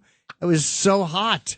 But this is his brother's wife? His brother's wife, yeah. And did he have feelings for her before this magical kiss? I don't know. I think he thought she was attractive. And why kiss on the mouth? They didn't. They kissed. Like, it was like that, like when I saw you before, like that little weird kiss we do. But I had to open my fly for that one. I know, and it's weird because there's that back. I'm like, this can be a smelly kiss. We hand out free toothbrushes here at the radio station. What? So that's weird. It wasn't even like like you go kiss him on the cheek and the lips just. I guess like the lips just touched a little. And apparently she said to him, "Wow, the year's off to a great start." Oh. And that weird little moment, like that's the type of thing. Like, ooh, I know what you're telling me. How hard is it for? Well, how hard is it? No, how hard is it for a guy to forget that, turn it down, never acknowledge it again, and not play off of it?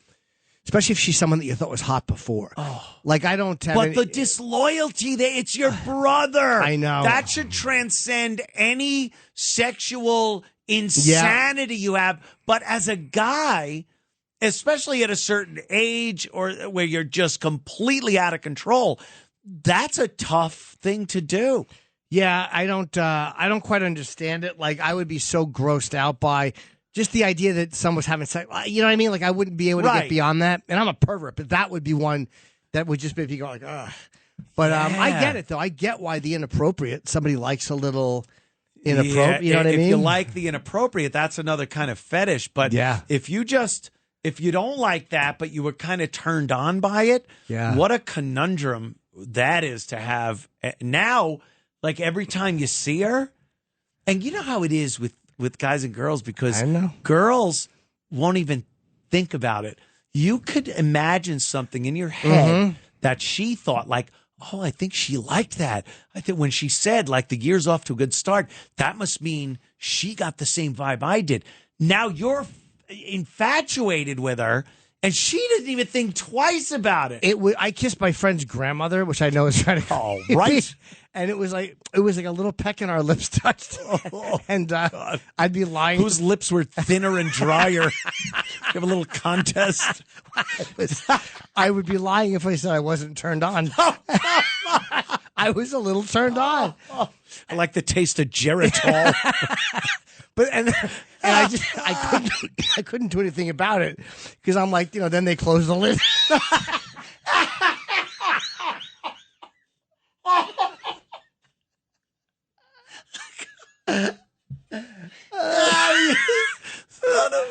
Old satin pillow head.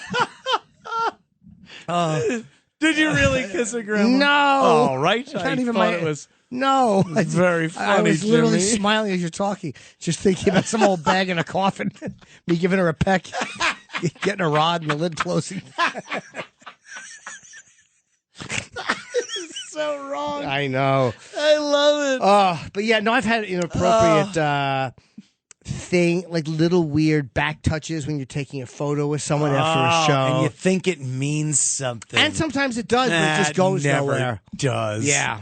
It never I know, does. but then I'm like, oh, what am I talking about? His wife is here. But yes, sometimes a little bit will rub your back, and there's a little signal, but you know it can't go anywhere, and it doesn't. It's just a moment. Like it's some type of a weird moment that just is and then it expires. What kind of advice did you give this guy? I don't remember. I remember the call. Yeah. But I don't remember what I'm sure I encouraged him to go and have sex with his sister-in-law. Yeah, of course I mentioned Hunter Biden. I mean, how could you not? Among men. Be like a presidential son. Absolutely. Do exactly what all of us want. He wanted to for a while. All of a sudden, like, I have a headache. And he's like, all right, I'll wait it out. Should I go to the doctor? No, here's some Excedrin. No, not at all. Don't you worry about it. Open your cap. One more little button in the back. You'll be fine. Old pudding brain is going away, and I'll take care of business. It's just so terrible. It's just awful. Yeah, but I'm weak with that stuff. It's hard not to think about it. Even if you don't act on it, it's still the idea of it. And you're right. Sometimes you imagine it. So you got to be careful it's not that. It's a lot of imagination. Like you want it to be true. I think a guy, especially a young guy, when I was in high school, every single thing a girl did that wasn't calling me a piece of crap. Right. Which was nothing. That was like coming on to me. Yeah. If a girl talked to you, it was coming on to you. If she put her hand on your arm while she talked to you, you're like, well, this is it. Yeah. This is I have her. And the way they think is totally different. Because you're always looking and this is all of us would do this, looking for the signal. Yeah. Like the signal where she feels the way I do. And it never comes. Write a poem, Jimmy, did you? I wrote one in rehab. Did you? No, but I did. I told you the time I was sitting on the shopping carts. Did I tell you that? I think, and I had the crush on this girl so much. And she's like, I like someone. I'm like, you do? And she's like, yeah. No, you thought it was you. She's like, I'm like, really? And she goes, yeah. She goes, it's weird because we're friends. I'm like, I'm sure it's okay. And she goes, and he's got glasses. And I'm like, really? And she's like, yeah. Does John have a girlfriend? She's talking about my buddy John Freno. Oh, Jim. It's not John. The name's Jim. And I was like, oh, that's cool. He's a nice guy. Oh. And I went and got a screwdriver and stole Wii magazine out of the machine, which is what I used to do. and went and chafed my young, confused body with my hand. Dude, I would take the screwdriver and go steal Playboy, Penthouse, and Wii. They were in a machine in the local motel.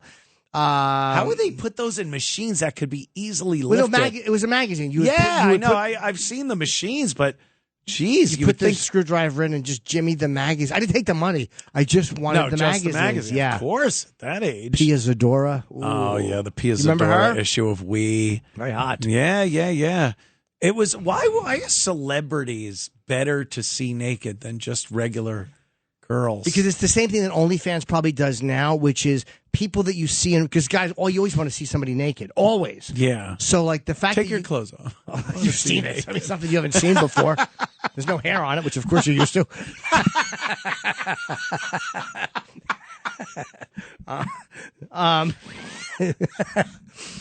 But there's something about seeing these like people you work with or like women at you want to see them naked. So now on OnlyFans, that's what it's like with celebrities. Like, because it was so taboo. Like Celebrity Skin became a huge website. Yeah. People wanted to see.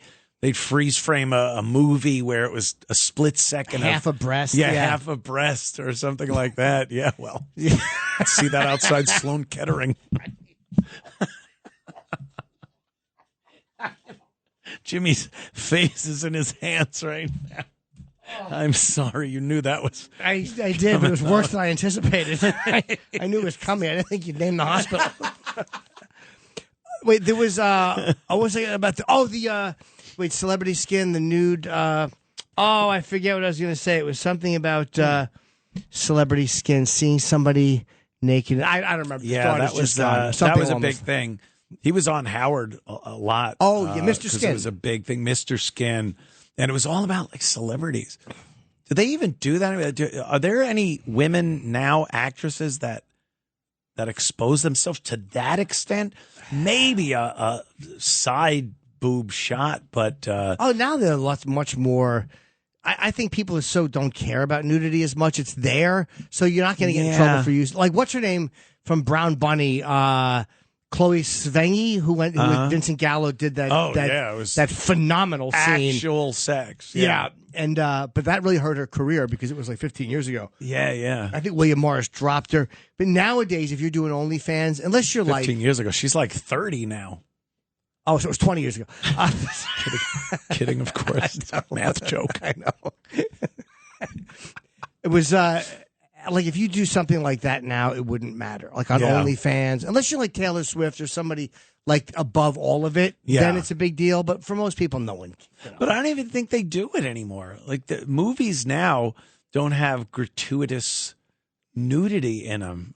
Maybe not. Yeah, I don't think I see it as much. I think women are a little more I don't know. They don't want to do it. It seems like they're being used and abused if they yeah. to perform naked. Intimacy. They're called, I think, an intimacy coach. It's called or something. Yeah. On the set. Where could I get that job? Hold on a minute. Put me man. on the third baseman's line. I'll be there. Yeah. Just don't ask if I could, shake your hand while we're watching. Believe me, I'm still in second. All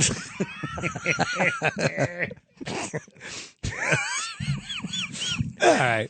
Back in moments Maybe. with more of the Anthony Cumia Show with Jim Norton this evening.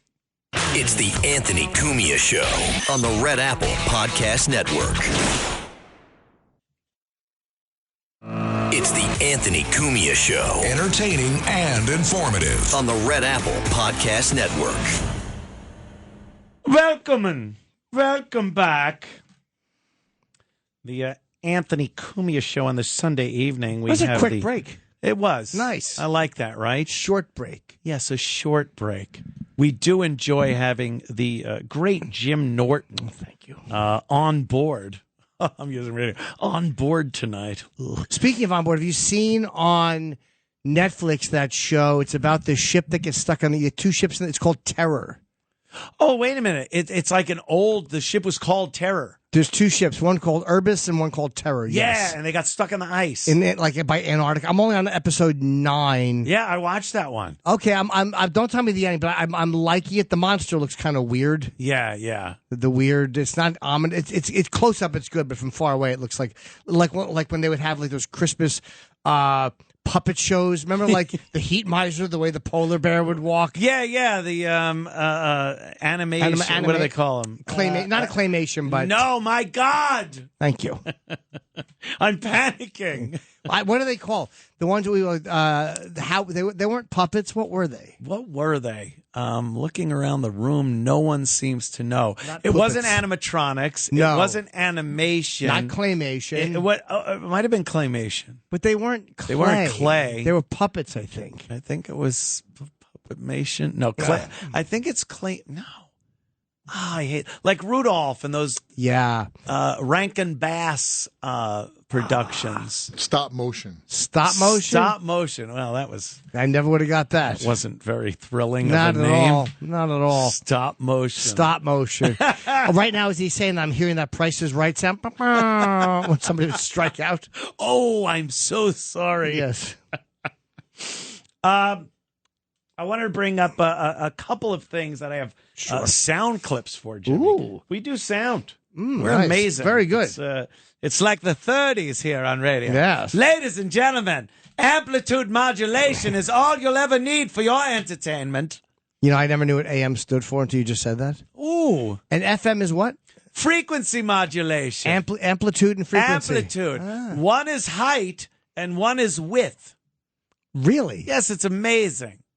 So if I want to say 3x4, if somebody asks me, I could say amplitude 3, frequency 4. There you go. All right, cool. All right. I didn't know what that meant. Yes, it's quite an amazing thing. So Google amplitude it. is height? Yeah. It's how high the frequencies go. And then frequency is how much space between the frequency. Oh, okay. Yeah. It's So quite which one amazing. goes off? AM travels further. But it, if someone's driving under a bridge right now, they're not hearing this brilliant talk about frequency and amplitude modulation. If they're driving into a bridge, they're going to circle around, go to the top of it, and drive right off. Hope they're driving into the ocean to not have to hear this. Yeah, this is banal drivel. Yes. Someone's out there going, oh, he's right. I didn't know what it meant either, Jim. He's right. Yeah. Whoopi, you like Whoopi? Are you still a Whoopi fan? I know we've over the course of the years with the O&A show. Yes. When we were at XM, and then we went K-Rock. over to K-Rock. Yeah. And XM, and then Sirius XM. We've always kind of had maybe a bad relationship with Whoopi Goldberg over at The View. We would always torment her show because she was doing a morning show. And then one day we're on the air and Eric Logan just walked her into the studio. Yes. And I respected her that she came on the show. She was fun on the show, too. We actually got along. She was the comic Whoopi That's when right. she came in. I don't mind the comic Whoopi. The sanctimonious Whoopi. Yeah, I don't like it either, but I've always kind of liked her. And she did her half hour many years ago, which made her kind of put on the map and made her famous. Yeah. She was like a one-person show, and she was great. Like, she's a great actress. And it was like really good stuff when she was younger. It was before The Color Purple. So I like her for that. She was hungry back then. Yes. She don't look very hungry now. She does not, and I will acknowledge that's a fat joke and say you are correct. She's been wearing a shower curtain for the last 15 years. She's a big lady, Ed. Yes. Big woman. Yeah, I don't like the sanctimonious either. Yeah. But I don't hate her. She's fun, I guess. Who cares? But she gets on there, and I think there's too much control over what she can and can't say and how she has to say it. And I think she's actually been, programmed to be this network puppet, maybe for the left and the media, and and look, we're already running out of time for this break, but let's play Whoopi. She's talking about how this Jake Tapper book came out about Joe Biden and his dementia, his obvious dementia, Sure.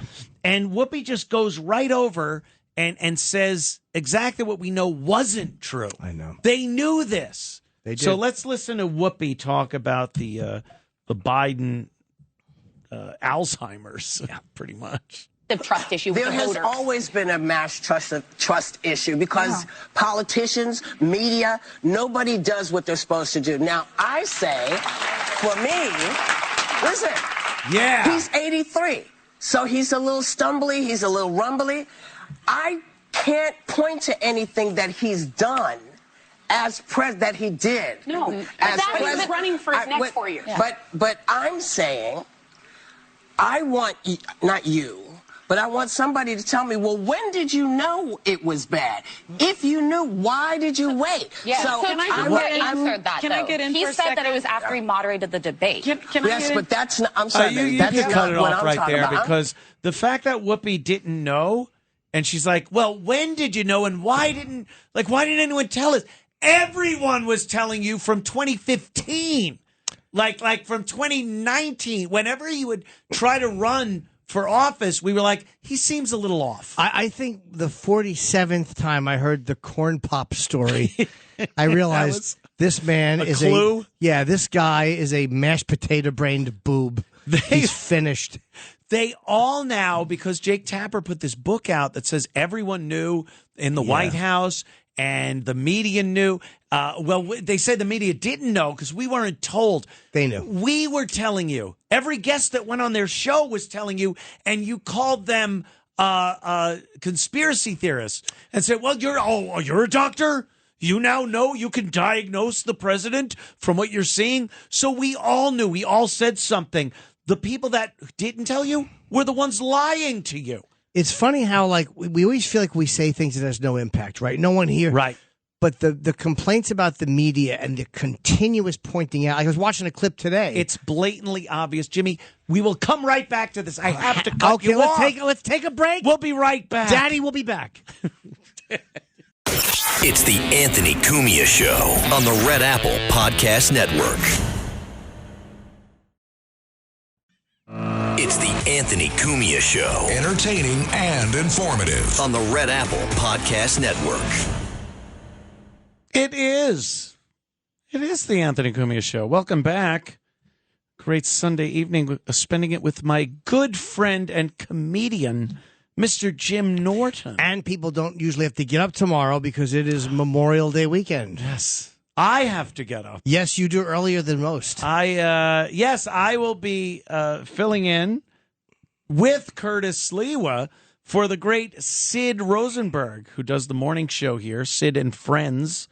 And he gets off for Monday, Memorial Day. Me, I am low on the totem pole. That's right. Here. So I have to perform. I have to go, yes, sir, I will show up. Filling in. It's filling in. Sure. It's like that. You don't want to be the guy, new guy, and it's like, no. Yeah, of course. You want to. can't do Yeah, that. you got to can do. You're a can-do guy. I'm stepping up. I'm a corporate company man. Sure. A shill, corporate shill. I can't wait till the first year is over. And I'm just clobbering ass.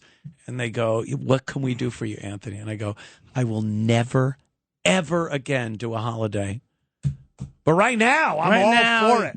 Right now, you do it. Look, I don't even. Tomorrow, I normally get up and go to the gym, but I'm not even doing that tomorrow. Jim, does your wife get jealous? Oh, G, not J. All right. Anywho. And I just nothing. You go to the gym, eating better. I'm going to the gym, and I'm going to get strangled by a man. But yeah, I'm not doing that tomorrow. It'll be a nice, easy Take a day off. Take a day of leisure. Yeah. No barbecues to go to. But do you have plans? No. Are you going to do anything? No, I'm not. Go to the west side of Manhattan. Look at the battleships and the carriers. What am I, 7? Go look at the big boats. Go look at the big boats. I want to go to a barbecue and be invited to a place. Look at them back into the Brooklyn Bridge and go, ay caramba. I mean, what are you thinking when you're on the top and you see the boat? Boat's not stopping. Boat's not stopping. You just got to stand there. The boat's not stopping. They said the power went out, like the one that hit in Baltimore.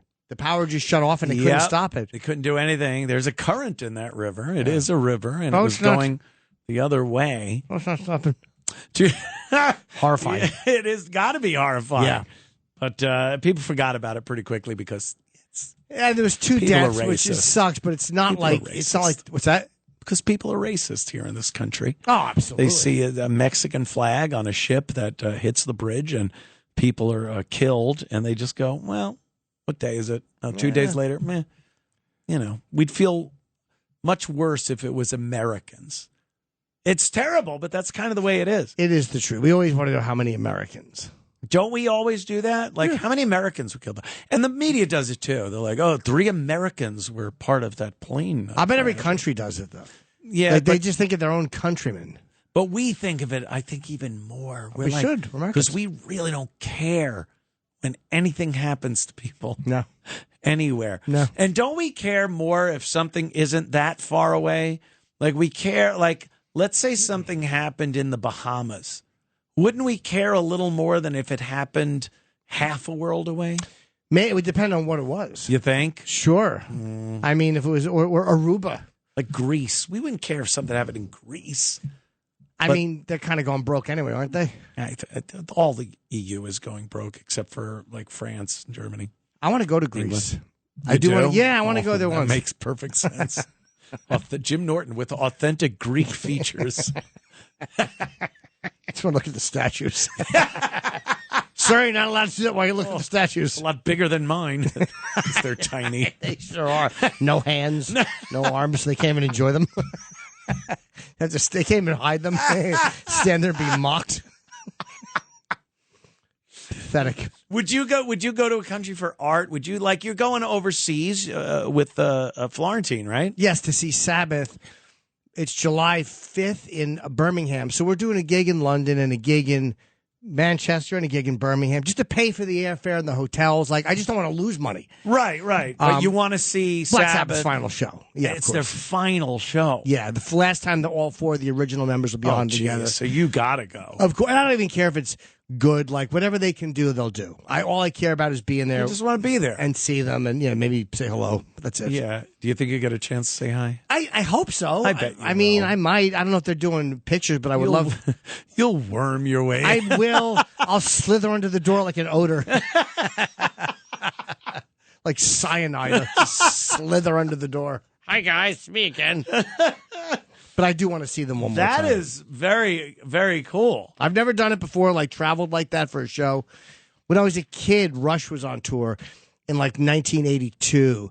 And I went and bought a ticket for $35, which was all the money in the world back then. Yeah, it was a but lot I knew of I money wouldn't back come in to the New York day. and see it. I knew I wasn't going to because I had no one to go with. Really? Yeah, so I might have bought 2 tickets or 1 ticket, and I just wound up eating it or giving it to someone. You're performing though. Mm-hmm. Like, who books your gigs over there? Because isn't that somebody who's regretting that? I'm sure. Wow, gonna take a beating on it. Not somebody who's going to keep their job for a long. Is it scary? Like overseas? You've played overseas. I've done England. I've done Europe. Once. It was fine. How were you received? I mean, like the same is here, kind of, with surprisingly contempt and a surprisingly international indifference. I mean, like when do you have to like crap on America? Is that like a thing they go for? Or like you saw recently, Bruce was over there, Springsteen, and then he like, hey, well, America's a terrible place now, the president, and I don't know. I kind of don't. Maybe it's just me. I mean, Springsteen, I don't mind as much because he's very good friends with Obama, and he has been this guy for years. Like, it's not like he just became this guy. If a guy has been pretty consistently one way, I'm more tolerant of it than somebody who just all of a sudden shows up. When was he? I guess he did rag on Reagan when Reagan was trying to use Ain't That America, Born in the USA. Like all these America songs that Reagan tried to use, he didn't realize they were anti-American songs because he wanted to use Pink Houses. Also, Ain't That America? John Cougar. Isn't that pro-America or no? No, it's not. Okay. Apparently, every America song is like screw America. John Cougar Mellencamp. Oh, enough of him. Yes. Oh, is he a relative? Yeah, he's a distant cousin. Yeah, cousin or something. Yeah. Every America song, you're like, oh, that sounds good. Like I would have thought "Born in the USA" was a pro-America song. I would have too. And Pink Houses, Ain't That America for you and me? Little Pink Houses for you and me. And it turns out they're all like screw America songs. I didn't realize that. Yeah, they just sound good. Like, how about "Coming to America" by Neil Diamond? Traveling far. I don't like that one. They coming to America. Get the border patrol to send them back when they come into America. The murderous citizen and be freed. They're ruining America. They're raping, robbing, and killing when they come to America. Donald Trump is shipping them back. Well, at a very impressive rate. Yeah, well, not impressive enough for some. I know. Sitting right here. I mean, it is crazy. It's like I was born here. Get out. You going? Bye, home to mommy. Yeah. Oh, it's like I guess the big thing is they say due process. People need due process, but I think the due process of being illegally here is that you get deported. That's the process that you are due. You came here illegally. You don't have to go through a jury trial and be found, guilty of coming here? It's not a thing that due process dictates you need a trial for. You're here. Not a trial, but don't you have to get, they have to make sure that you're, whatever it is you're seeking is not legit. But they could throw you out in the interim, while they're looking up, hey, do you have a valid reason to claim sanctuary here in America? Let's look. Oh, by the way, while we're looking, get out. Get out. Get out. Mexicans coming in here, Alice. Whatever it is, I just want them to do it by the book, only because having dealt with immigration, they make everyone do it by the book. So I'm for get anyone illegal out. Fine, I'm fine with it. But I think that's what they have to do, and I just also can't understand why people are pushing so hard for a guy. That, look, I don't care about semantics or we don't know it's a gang member. I think the guy's got apocalypto tattoos. Yeah. And they're just like, no, he needs to come back. It's such just being a contrarian to Donald Trump.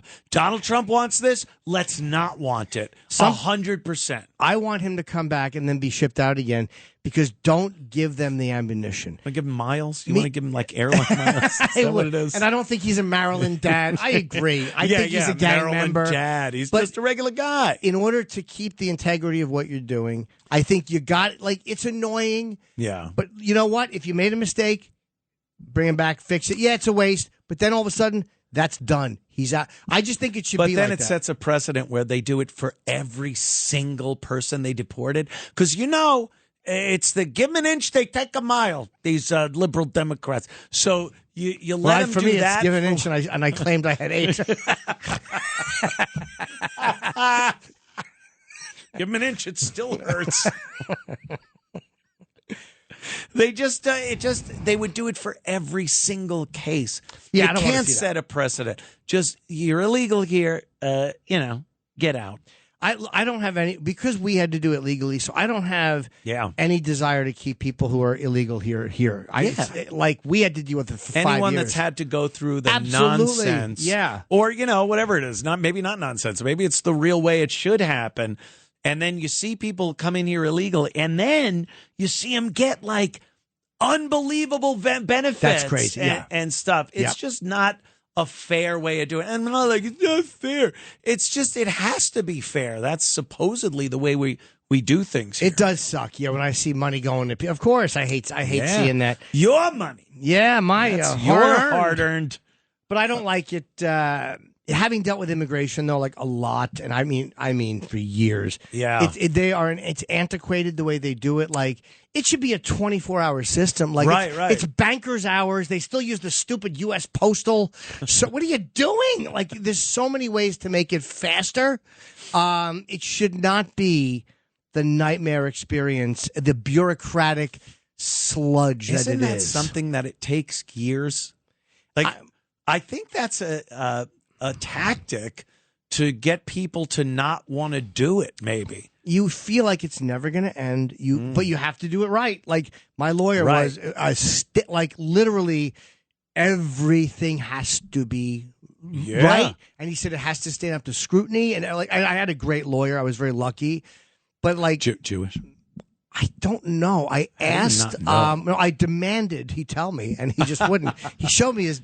I say that I forgot where I was, but I caught myself. Close. It's just a pain in the ass. They should do 24 hours.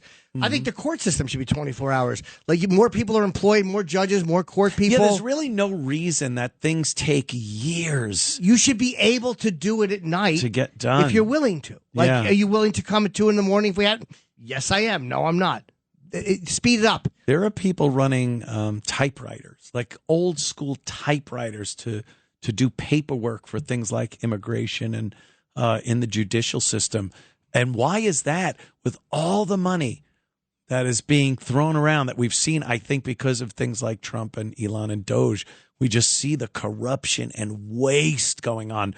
Why isn't our system up to date, where there's still people clickety-clacking away on typewriters for things that are pretty important and should be expedited? Because they don't care. It's not. They're working for the government. They don't care. It doesn't personally mean anything to them. Right. It has no effect on their life. So what do they care for? Like, I typically don't care about things that have no effect on me. Yeah, that's true. I'm like, so what? Big deal. Big whoop.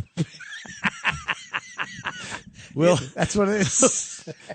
We'll be back in a matter of moments with Jim Norton on the Anthony Cumia Show. It's the Anthony Cumia Show on the Red Apple Podcast Network. Imagine this. The best pasta sauce you have ever tasted sits abandoned on a plate. Wasted sauce. That is a tragedy. If only you had used Barilla al Bronzo pasta. Its bronze-cut texture holds your sauce and scoops up every last drop. The Italians call that scarpetta. Capture sauce the Italian way. Barilla al Bronzo. Click or tap the banner to find out more. It's the Anthony Cumia Show on the Red Apple Podcast Network. Yes. Welcome back, Anthony Cumia Show on a great Memorial Day weekend Sunday. Wondrous. You want to give myself and Mr. Jim Norton a call here at the station, 800-848-9222. That would be 800-848-9222. Ponderous. Yes, give us a call and we'll chit-chat with you. That's how we roll, yo. Jimmy, obviously, his little hummingbird bladder needed a little relief. He's got a bladder like a tiny little hummingbird. I think the waste comes out all at once, like a little bird. What do you got there, Jim? Wow. A little snickety snack? Being Some pretzels? that I'm being very naughty in the snack room.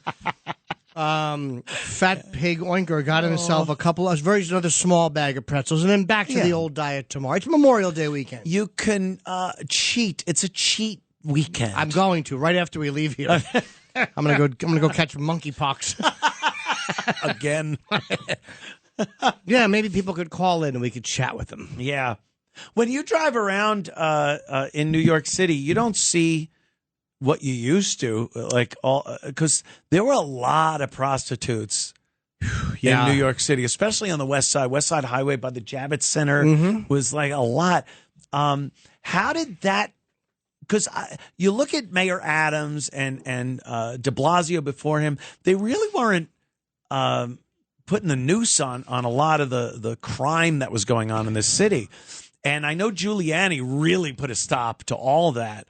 Why hasn't that really come back like it was? The internet, there's no need for it. Like, wow. Years ago, I was riding around and I would cruise for hours and look. And I remember one time I would see hookers in cars and they'd pull up next to you and proposition you from the cars so cops couldn't nail them. So that was 20 years ago. And then it started to, once the internet is what it is, it's easier for them, it's safer for them than standing on a corner to just do ads. Everyone looks on their phone now or they look online. Like, why would you ride around for hours when you can just look for someone on an ad? I think that's my theory. Didn't even think about that. The internet, like everything else. Sure. You just go online, instantly connected to somebody that wants to, make a deal, and they don't have to stand out on the streets. Because that's more dangerous for them to getting arrested and also just getting beaten up or assaulted. Like, at least online. Well, whatever you did was... What I did was very quick and didn't hurt at all. I think I was a perfect trip. Just perfect trick. Just flick my nipples and just look at. I mean, I was so easy. Just an easy few bucks. They saw you coming. An easy few bucks. I'm a relationship guy. Yeah. I'm like, as I'm driving them back, so you don't need to do this. Oh, no. You were saving them? Oh, I remember one time I was going to a sober dance. I was probably 19. And I was driving this girl. I used to love talking to them after we'd have sex. So I was driving this one girl back. It was a white hooker I picked up in New Jersey. And I'll never forget, she goes, "Why are you doing this?" Like a unicorn. Well, no, not quite that good. Hopefully. But years later, I discovered that. Put your head down, fella. Why you horn squatting me? So I was driving her. She goes, "You don't need to be doing this. Why are you doing this? You're a good-looking guy." Like, she was telling you this. Yeah, she was telling me this. Like, but I always enjoyed chatting afterwards. That was always fun. Yeah, a little chit chat. See if I could. Girl. Yeah, just a and little. Did they connection. just want to like get out and get to the next guy? I mean, it was easy. Again, I'm not like I was never into like being a complete like menace. Yeah. So I think that I was like an easy one compared to what else might have been out there in that neighborhood. Did you try to bargain, or were you like whatever the price was, I'm paying? No, I very rarely would bargain. Not in person. You ever get robbed? No, but my one boss did. I had a very fat boss, and I worked for a company. When did you work for E-Rock? He's not even here, the poor kid. He's not even here, the poor little whale. It's just, and never ends. Never. I would, this one, I'll tell you her name was Pam, was her first name. And she was a short-haired gal, very attractive. She looked like the boat captain from Apocalypse Now, and she would... And she was not the best looking, but very skilled. So one time she came around where I was working, and my boss at the time wanted to, and he was an older fat guy. And I'm like, just take your wallet out and put it in your front and put it in your desk. Don't have it in your pocket because they go through your pocket. Yeah. The best of them do it. And I came back to work on Monday. "Jim, she took my money." I go, "What happened?" Because she took my wallet. I'm like, "Was it in your pants?" He goes, "Yeah." I'm like, "You got it." Did he have a spear in his chest? Dart. Oh, wait, the girl looked like him. Okay. Yeah. I got confused. Yeah, no, she didn't. Yeah. Yes. I'm gonna take your wallet on the Nung River, Captain. And she took his wallet, and I'm like, I told you, like, man. so did I ever get robbed? I might have. I don't think so. No, but I'm very paranoid and careful. Yeah. Like I was really. Did you ever have to deal with a pimp or anything, like a guy intermediary that was threatening? Sometimes, but never anything threatening. No. But again, I have a pretty good instinct, and I would ride around I would make sure the coast was clear, and I would talk to them a little bit. I was very meticulous. Like even in the midst of crazy addiction, I wasn't so reckless that I was like anybody in. Like I was paranoid, always paranoid. So no, never. And if something felt weird, the energy felt aggressive. Yeah. I told you one time I went into this building on 2nd Avenue, and it was supposed to be like this massage, and it was a railroad apartment. And I walked in, it was like $300. I handed her the money, and then she went to the door and like handed it to someone outside the door. And then I sat with her, and it was a blackened out railroad apartment. There was like fruit flies in the bathtub with like Burger King wrappers. It looked almost abandoned. And we sat on the couch, and she was holding a screwdriver. Whoa! And I got the feeling that someone else was in the room with us, like that there was someone, because the lights were out, and I'm like, someone else is. It was a crazy animal instinct, and I just left. Wow! I told her, I'm not feeling. I let her keep the money. I'm like, something bad is going to happen. You let her keep the money. You ran for your life. I just had a bad. It was it came over me, like all my instincts were like, get out of here right now. This is guy in a bear mask. I just giving favors to a man on a bed. Danny. But that was many years ago. I went and saw Colin that night at wherever he was. That was probably 20 years ago. But I just remembered something bad's going to happen. Get out of here. I'm sure she thought of that when I walked in. Be right back.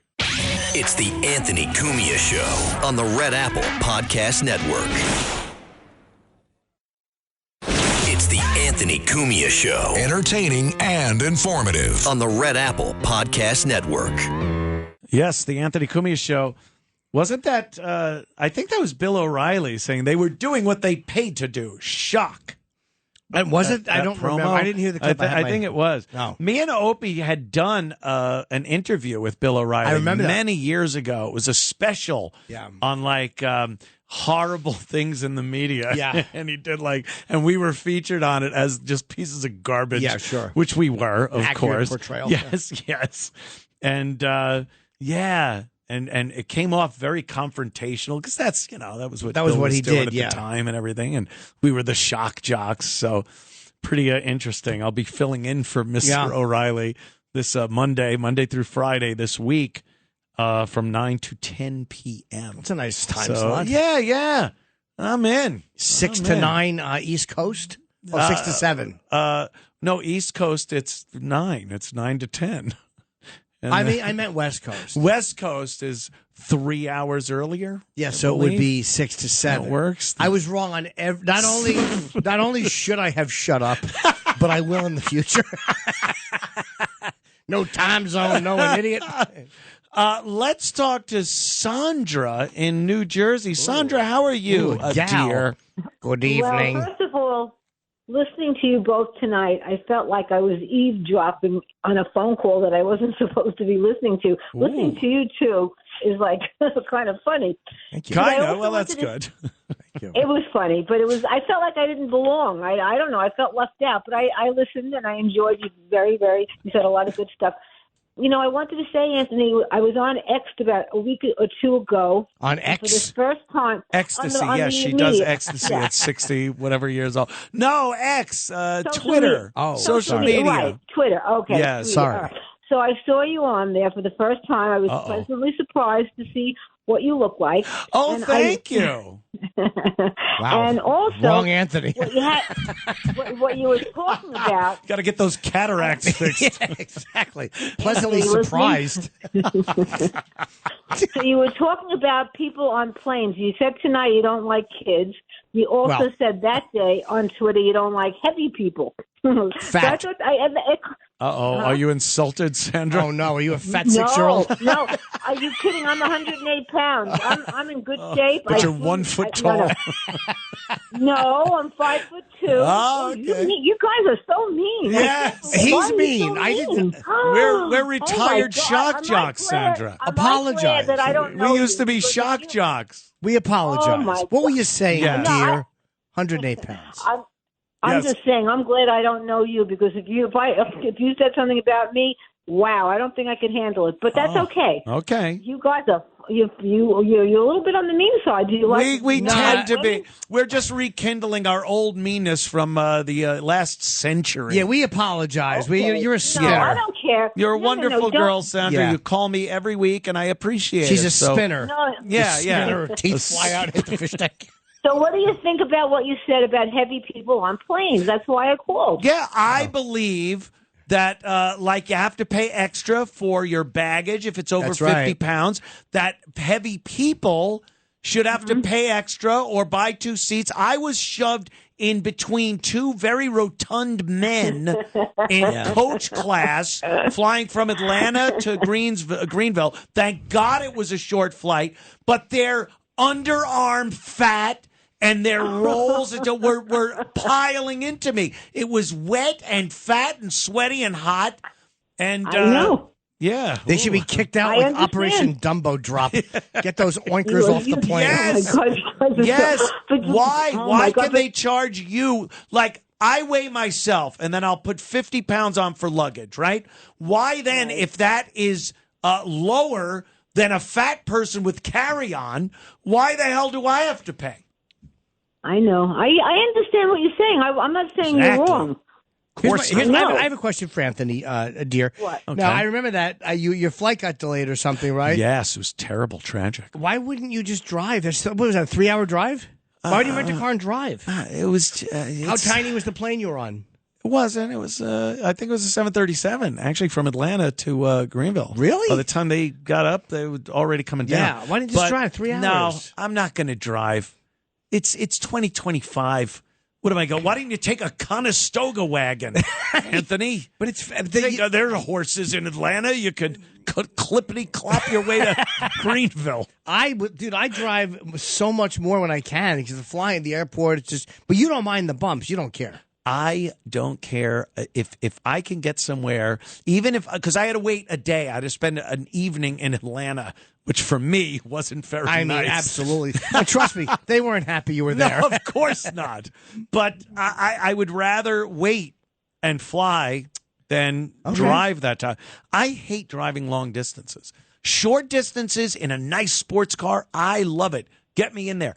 The second it's over an hour and a half, going into 2 hours, I'm done. I hate it. So you wouldn't. I just drove to D.C. last week. I'm doing Ridgefield and Kingston, New York next week. One's an hour, one's like 2 hours. Like to Boston, I drive. Like you'll fly to Boston? Oh, hell yeah. From New York, you mean? Yeah. Because obviously South Carolina, I would fly. Yeah, I would drive to North South Carolina. I had a gig in Florida at the Black Box in Boca. And I flew there. How long would from the drive have Greenville. been? A drive probably would have been maybe 5 hours, I guess. You're crazy. I Something would like drive that. in a second. I get on that plane. I'm there. I'm at the hotel by the pool. By the time you'd still be putting it in drive. Yeah, I understand. Yeah. Hey, Sandra. I'm saying goodbye to you. Yes. What were you going to say? Anything else, dear? No, I was about to say I'm going to say goodbye to you guys. Oh, you thank guys you. love to talk to each other. I enjoy listening to you. You're very funny. Me and thank Jimmy you are for, dear friends. Yeah. We did a radio show back for many years, and we've kept in touch as dear friends, and we're just having a little conversation. A little different That's this a beautiful Sunday, thing. Sandra. We actually used to do radio, and it was so crazy. We both got called to this house and went in for the same slice of pizza. Wow. Can I say then we something? reconnected on Grindr. Wow. Yes, Sandra, you can say something, of course. Well, today for my holiday, I got together with a friend that I know from many, many years ago. So it was really nice to see someone that I knew a while ago and, just see each other and remember things, and just like you guys are doing. Yes. You should. That's not great. like you guys. You They're a should little submit different, that to worststoriesever.com. Well, what can I tell you? I can't figure you out. No, don't even try, Sandra. Thank you, dear, though. Thank you for the call. Teasing. We do You're a good appreciate it. She's a good egg. Holy crap. Worst story. Oh, my God. Oh, she thought that was going to be a good capper for the good nightcap for the evening. Well, we're all rekindling. All right. Godspeed. Right. Anyone else? I don't want to take any political call. We could clear the phones. And if you have anything else for me and Jimmy Norton, 800-848-9222. Speaking of planes, though, Jimmy, you had to have seen this. You're a man. You know what's going on in the news. Yep. The stand-up seats in airplanes. They're talking about that. I think it was Ryanair in Ireland. They were talking about doing that. Yeah. Where they have them, and these are different than there were ones that were stacked up almost. Where that's different. Yeah. Your face is right where the ass of the person sitting above you is. But I don't think that their ass is in your face. I think it's almost like it's a new one. Right. Where they're very close together, and it doesn't have a seat for you to sit in. It's kind of this angled thing with a bump where your groin goes. Yeah, you're kind of standing. So you don't slide off of it, and you're standing. It looks like the most uncomfortable thing you could possibly I would try it once, though. It's probably, I'm going to guess, for like 2.5 hour flights or less. I'm going to guess it's for shorter flights. Insanity. I would do this for 15 minutes. And the one I was talking about, the ass, I think that the guy's ass is not in your face. Like, I think there's the plastic. The seat moves in the. Like, I don't think you're actually seeing his. Really? I think so. Yeah. Because the seat is there. The picture I saw, they put a pretty girl in the top seat. Oh. So you're sitting there and going, yeah, I wouldn't mind a little waft. Yeah. Normally I have to put my head in the box for this view. A little waft would be nice. Yeah, maybe she has a Mexican food, a little. Like if it's you or Florentine sitting up there, you're in deep trouble. There's going to be a problem. So I don't know. I wax fantastic, as they say, about the good old days of real first class. Like you get a first class flight now, if it's 2 hours or less. I know. It's not first class. They should just call it kind of a bigger seat. And that's really the only thing you're getting. They do business now internationally. It's like a lot of the 3-class services are no good. They just have business and coach. Like you they take just low class. Call me when you have no class. No class. All right. Yeah, but I'm flying business to England. I won't fly coach to England, but I'm using miles, and it's costing me all of my United miles. Oh, like 500,000 miles to go round trip business. That and what airline is that? I'm doing United out of Newark, which I mean, you're literally. Oh boy, I couldn't be. I couldn't be stupider. They really have screwed the pooch on their air traffic control over there. They've always been terrible. I've been flying down Newark for 30 years. They suck. They've always sucked, and they've just gotten exponentially worse.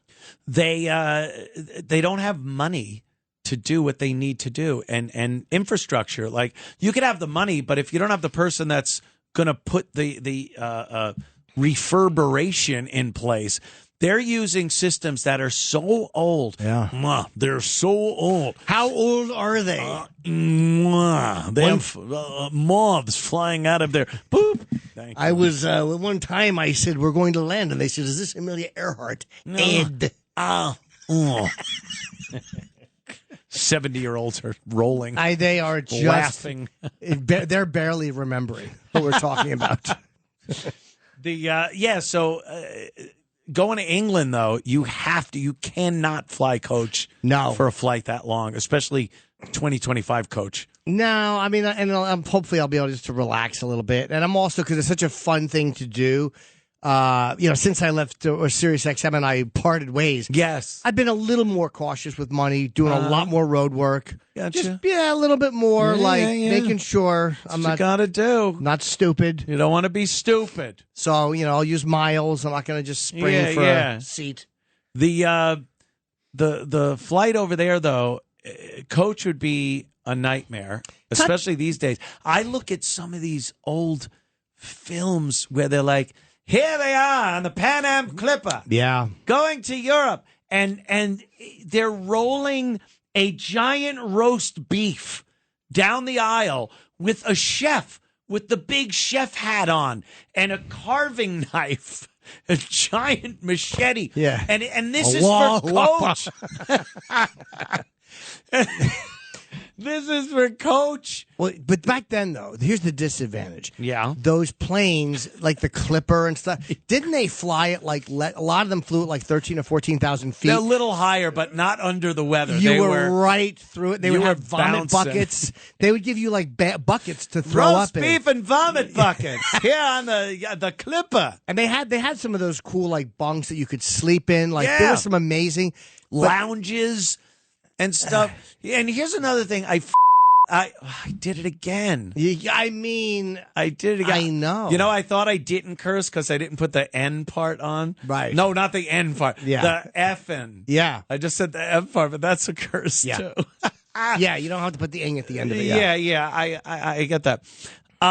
It's one of the things about flying that I hate now. They don't. Oh God, now I curse, so I can't really recall what I said. Oh, they don't. That's terrible. I thought I was so a great. professional. Oh, but I'm not. Yeah, corn pop. Because I curse. You were saying about flying in the old days and the good roast beef, the good old roast beef flying knife. No, it's never coming chef back. hat. It's never coming back. Let's talk to Rose. Oh my God. Rose in Florida. Hi, Rose. Hey, Rose. Are you serious? I love you so much. Ooh. Can I? Well, I do. Well, thank you, Rose. Wow. Can I tell you something? You guys are hot. Wow. You guys are hot. Thank you. Wait. I need to tell There you were this. these And here calls I am. on Sirius and Wait, I gotta- XM. Did you feel bad when he fell off the door at the end of the movie into the ocean? Gee, Rose. No movies. I just felt bad movie. when you're not your real self. And I really like you guys because the world today needs the reality. And down here in the villages, it's a retirement community You're in down the here. villages? Oh, yeah. I can hear You know that what they charm said? bracelet jingling. Yeah. You have a golf You know what cart? they say? Oh, God. You know what they say about the villages? Oh, my God, there's so much this and that. And they put pom-poms on their carts if they're single. A lot of and all this swapping? crap. Is there swapping going on and swinging No. down Are in the you kidding me? villages? They're too old. Well, what are you doing down there then, you young whippersnapper? little Are hussy. you ready for this? Yeah, Are you ready for this? I'm ready. I'm in theater down here. You're in theater down in Yeah. the Down in the villages. in the Yeah, villages in Florida. Yeah. What kind of theater do you Yes. Who are you playing, the Grim Reaper? No, not the Grim Reaper. God damn it! I really do a lot of good stuff because I did theater up in New York. I came from New York. Hey, yeah, okay. All right. And I was so a coal miner's daughter before I went to New York. So it coal was burner's pretty good daughter. life. Yes, I was. I love you guys so much. Can I tell you something? Yes. Can I tell you something? Yeah. You know what bothered me? What you said tonight. What bothered? What said bothered you're you, dear? retired. You said you're retired. Don't retire. I said didn't retarded. retire. What? I didn't say I retired. I said I was Somebody pulling said it. back Yes. on the throttle. Everyone a said he little should. Oh, Jesus, God. I love said you I was so much. pulling back on the throttle a little Yeah, bit. not retired. You know, and then Well, I don't- wind up don't getting pull- more. I wind up having more responsibility and work than I ever had before I pulled the throttle back. That's all. Well, boys, don't pull back on your throttles ever. Oh, yeah. Yes, that's what I have to say. Yes. All right, I Rose. I do theater down here. I've done the Golden Girls, but I was not one of the Golden Girls. I was a tramp.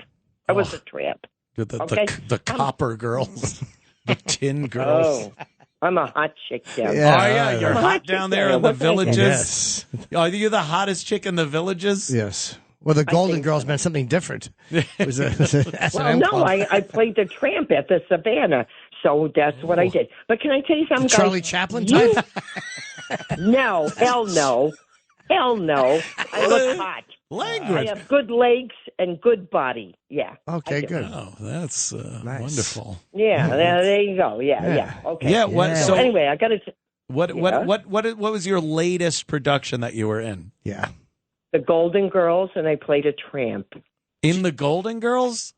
Why didn't you get Why didn't you get the part of one of the Golden Girls? Yeah. No, they're too old. They're Oh too wow, old. you were too hot to play a Golden Girl. Excuse me? I am too hot. Rose, may I ask you? And I know it's usually a question men don't ask No, women. just straight out ask me. How old a gal are you? Are you ready for this, babe? I'm ready. And you are sexy. Ooh. I'm 75 years old. Wow. How are you too young to be a Golden Girl? They were all like 40 back then. Yeah. Can I tell you what? All right. I had a lot of nice lifts. Okay. Oh, You've had some work done. Okay. You had a little work. Scaffolding around her. Hey, listen. Scaffolding is wonderful. A few lifts. All right. Scaffolding is wonderful. I love you, boys. I love you to Those death. stitches don't pop like a sub that went too deep. No, I didn't do that too much. No, One good sneeze and the mesh breaks. But Looks like someone threw chum on the stage. Listen, you guys are a pisser. I should never say that. Jesus God, I said something terrible. Yeah, like I came from New York. language. You're a method actor. You play a tramp and you speak like one. Yes, I am. That's okay. Yes, I am. That's okay. But can I tell you Rose. something? Yeah. Okay. One more. Why is it that your program is so real and we enjoy it so much? Thank you, Rose. And you're the truth. And We you're try. so beautiful. Oh, no, see, you don't try. Oh, wait. I did teach at NYU one time, and I'm not even going to tell you who I work for, which is a very famous person. But you're going to remember me. You're going to remember me. All right. That sounds like a You threat. worked for a famous person at NYU. My famous at NYU. Yeah, okay, we'll think about it. I got to take a break, though. Rose. Okay. But thank you for the call, and we appreciate your support, Rose. Thank you, dear. Thank you, dear. There goes. All right. There goes Rose. We'll be right back after this. It's the Anthony Cumia Show on the Red Apple Podcast Network. Parents of tweens, if you're familiar with far-off drop-offs... Dad, stop, right here. Or get DMs about what's for dinner, you may be experiencing tween milestones. For your son or daughter, these can start at age 9. HPV vaccination, a type of cancer prevention against certain HPV-related cancers, can start then too. For most, HPV clears on its own. But for those who don't clear the virus, it can cause certain cancers later in life. Embrace this phase. Help protect them in the next. Ask their doctor today about HPV vaccination. Brought to you by Merck. It's the Anthony Cumia Show. Entertaining and informative. On the Red Apple Podcast Network. Oh, my God. It is the Anthony Cumia Show. You are so hot. I'd like you to grab my ankles and lift my legs, and right after you change me.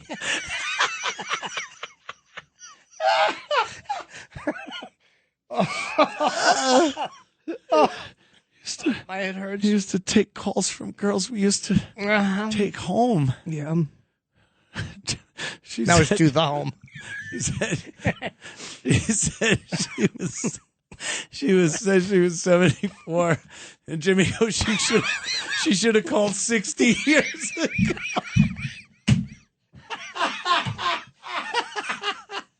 Oh my God, I'm dying. Oh, is that funny? Ryan from the great Garden State of New Jersey. What's up, Ryan? Hey, listen, I just absolutely love hearing you guys together. I've been listening to you for forever, and it thrills me to hear you guys back on the radio together. So that's all I wanted to say. Thank you. Thank you, Ryan, man. We appreciate it. Definitely. Yeah. Thanks, man. It's just, I guess that's, and look, God bless anyone listening. The women. It's AM, New York AM radio. That's our demo. I'm, in my 60s. This is how it works. Yeah.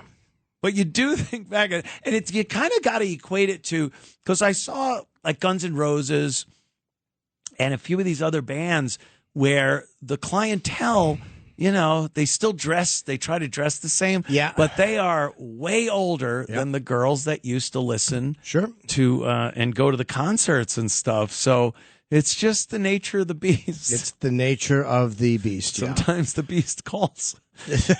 I'm kidding. Yeah. I'm kidding. We love you. Thank everybody that called this evening. We adore you. Yeah. I wish if I did a Jack Parr impression, I would probably get laid after this show. Oh, my God. Yes, the Anthony Cumia Show on the Dumont Network. Oh, boy. Sponsored by Geritol. And, yeah, it happened, Hey. We all get a little older here. Sure. This is what happens. I saw a clip, I guess Metallica was playing, and at some point when the band is doing something, James comes down off stage. Yep. He sits in a chair and gets the wax off of his earbuds and puts them back in and blows his nose and lights a cigar and takes a sip of a beverage and just sits there. And it's like, yeah. And a lot of people say that in the comments, it was like, I bet he just wants to be home at this point. Do you think a band like Metallica, and you're talking stadiums packed with more people than I don't think any other band could outdraw, any other rock band could outdraw Metallica. Maybe the Stones. And at this point. But do you think you get tired of that? He does it before the show, too, as he's waiting for the music. Yes. I think he's just taking a break during a drum solo. And I'm not necessarily saying what he did there indicates that he's tired of it. That's great. If you could step off stage, take a breather, take a cigar and drink, that's great. But just the time how many times do you do it to where you just go, I kind of want to just be home. You know how much fun? I maybe, but when you're still doing stadiums, when you're still that relevant, good point. It feels probably like it did 30 years ago. We still packed that with pretty young people in their 30s. Yeah, no, 20. Metallica pulls a young crowd, too. When you still see that, it probably makes you feel like, wow, Rose isn't at a Metallica show. No, no, she's not. I'm going to see Illumin Foilica. A boo. A boo. But it's probably easier than a band, when you look at a Smokey Robinson or Frankie Valli, who aren't moving well. Frankie Valli isn't even singing. But he sounds just like the record. Oof, boy. I saw Frankie Valli at the Westbury Music Fair years ago, and he was lip-syncing then. Yeah. You were lip-syncing then, and you did nothing. But now he's just it's not even matching He up. looks catatonic. Yeah. And, again, I can't like Joe Biden with Jill Biden. I think there's people shoving them out there that just make them work because they could still make some money. It's oof. They might like sad. working too, just because, hey, what else are you going to do if you're not working? You're dead. I don't think he's at any position to even think Maybe if he wants to or not. But like you were saying with Metallica, you're packing stadiums. It's alive. Still, it's crazy. Arenas like that. Yeah, I could see that. You still feel like you're creating and you're moving forward and you're on the mountaintop and you've stayed there for 30 years. Right. You did a new record recently. They're still doing music. People love them. Maybe you just want to go home. You might, but they probably take a break. I don't know. Hetfield looks like he's really enjoying himself. He does. He's the definitive rock guy. Yeah. It's amazing, and he has been forever. We're gonna take off for the evening. Yes, we are. I'll be back here tomorrow morning at 6 a.m. with Curtis Lewa. Wow. To do the show, Sid and Friends show. Jimmy, thank you so much. Oh, of course, I love coming on. Anytime. I adore you. You Me know too, that, and. We actually, I would, any plugs real quick? You got 10 seconds. I got Ridgefield next Friday, Kingston the week after, Utah the week after that. We will see you tomorrow and next Sunday for the Anthony Cumia Show. It's the Anthony Cumia Show on the Red Apple Podcast Network. 77 WABC invites you to a family fun day and softball showdown on July 20th with net proceeds benefiting Shriners Children's. John Sterling will call the game as the FDNY takes on the NYPD with special guests Dwight Gooden, Art Shamsky, 77 WABC hosts including Sid Rosenberg, Anthony Cumia, Lionel, Dominic Carter, and many more. For more info and to buy tickets, go to ShrinersChildren'sChampions.org. That's ShrinersChildren'sChampions.org.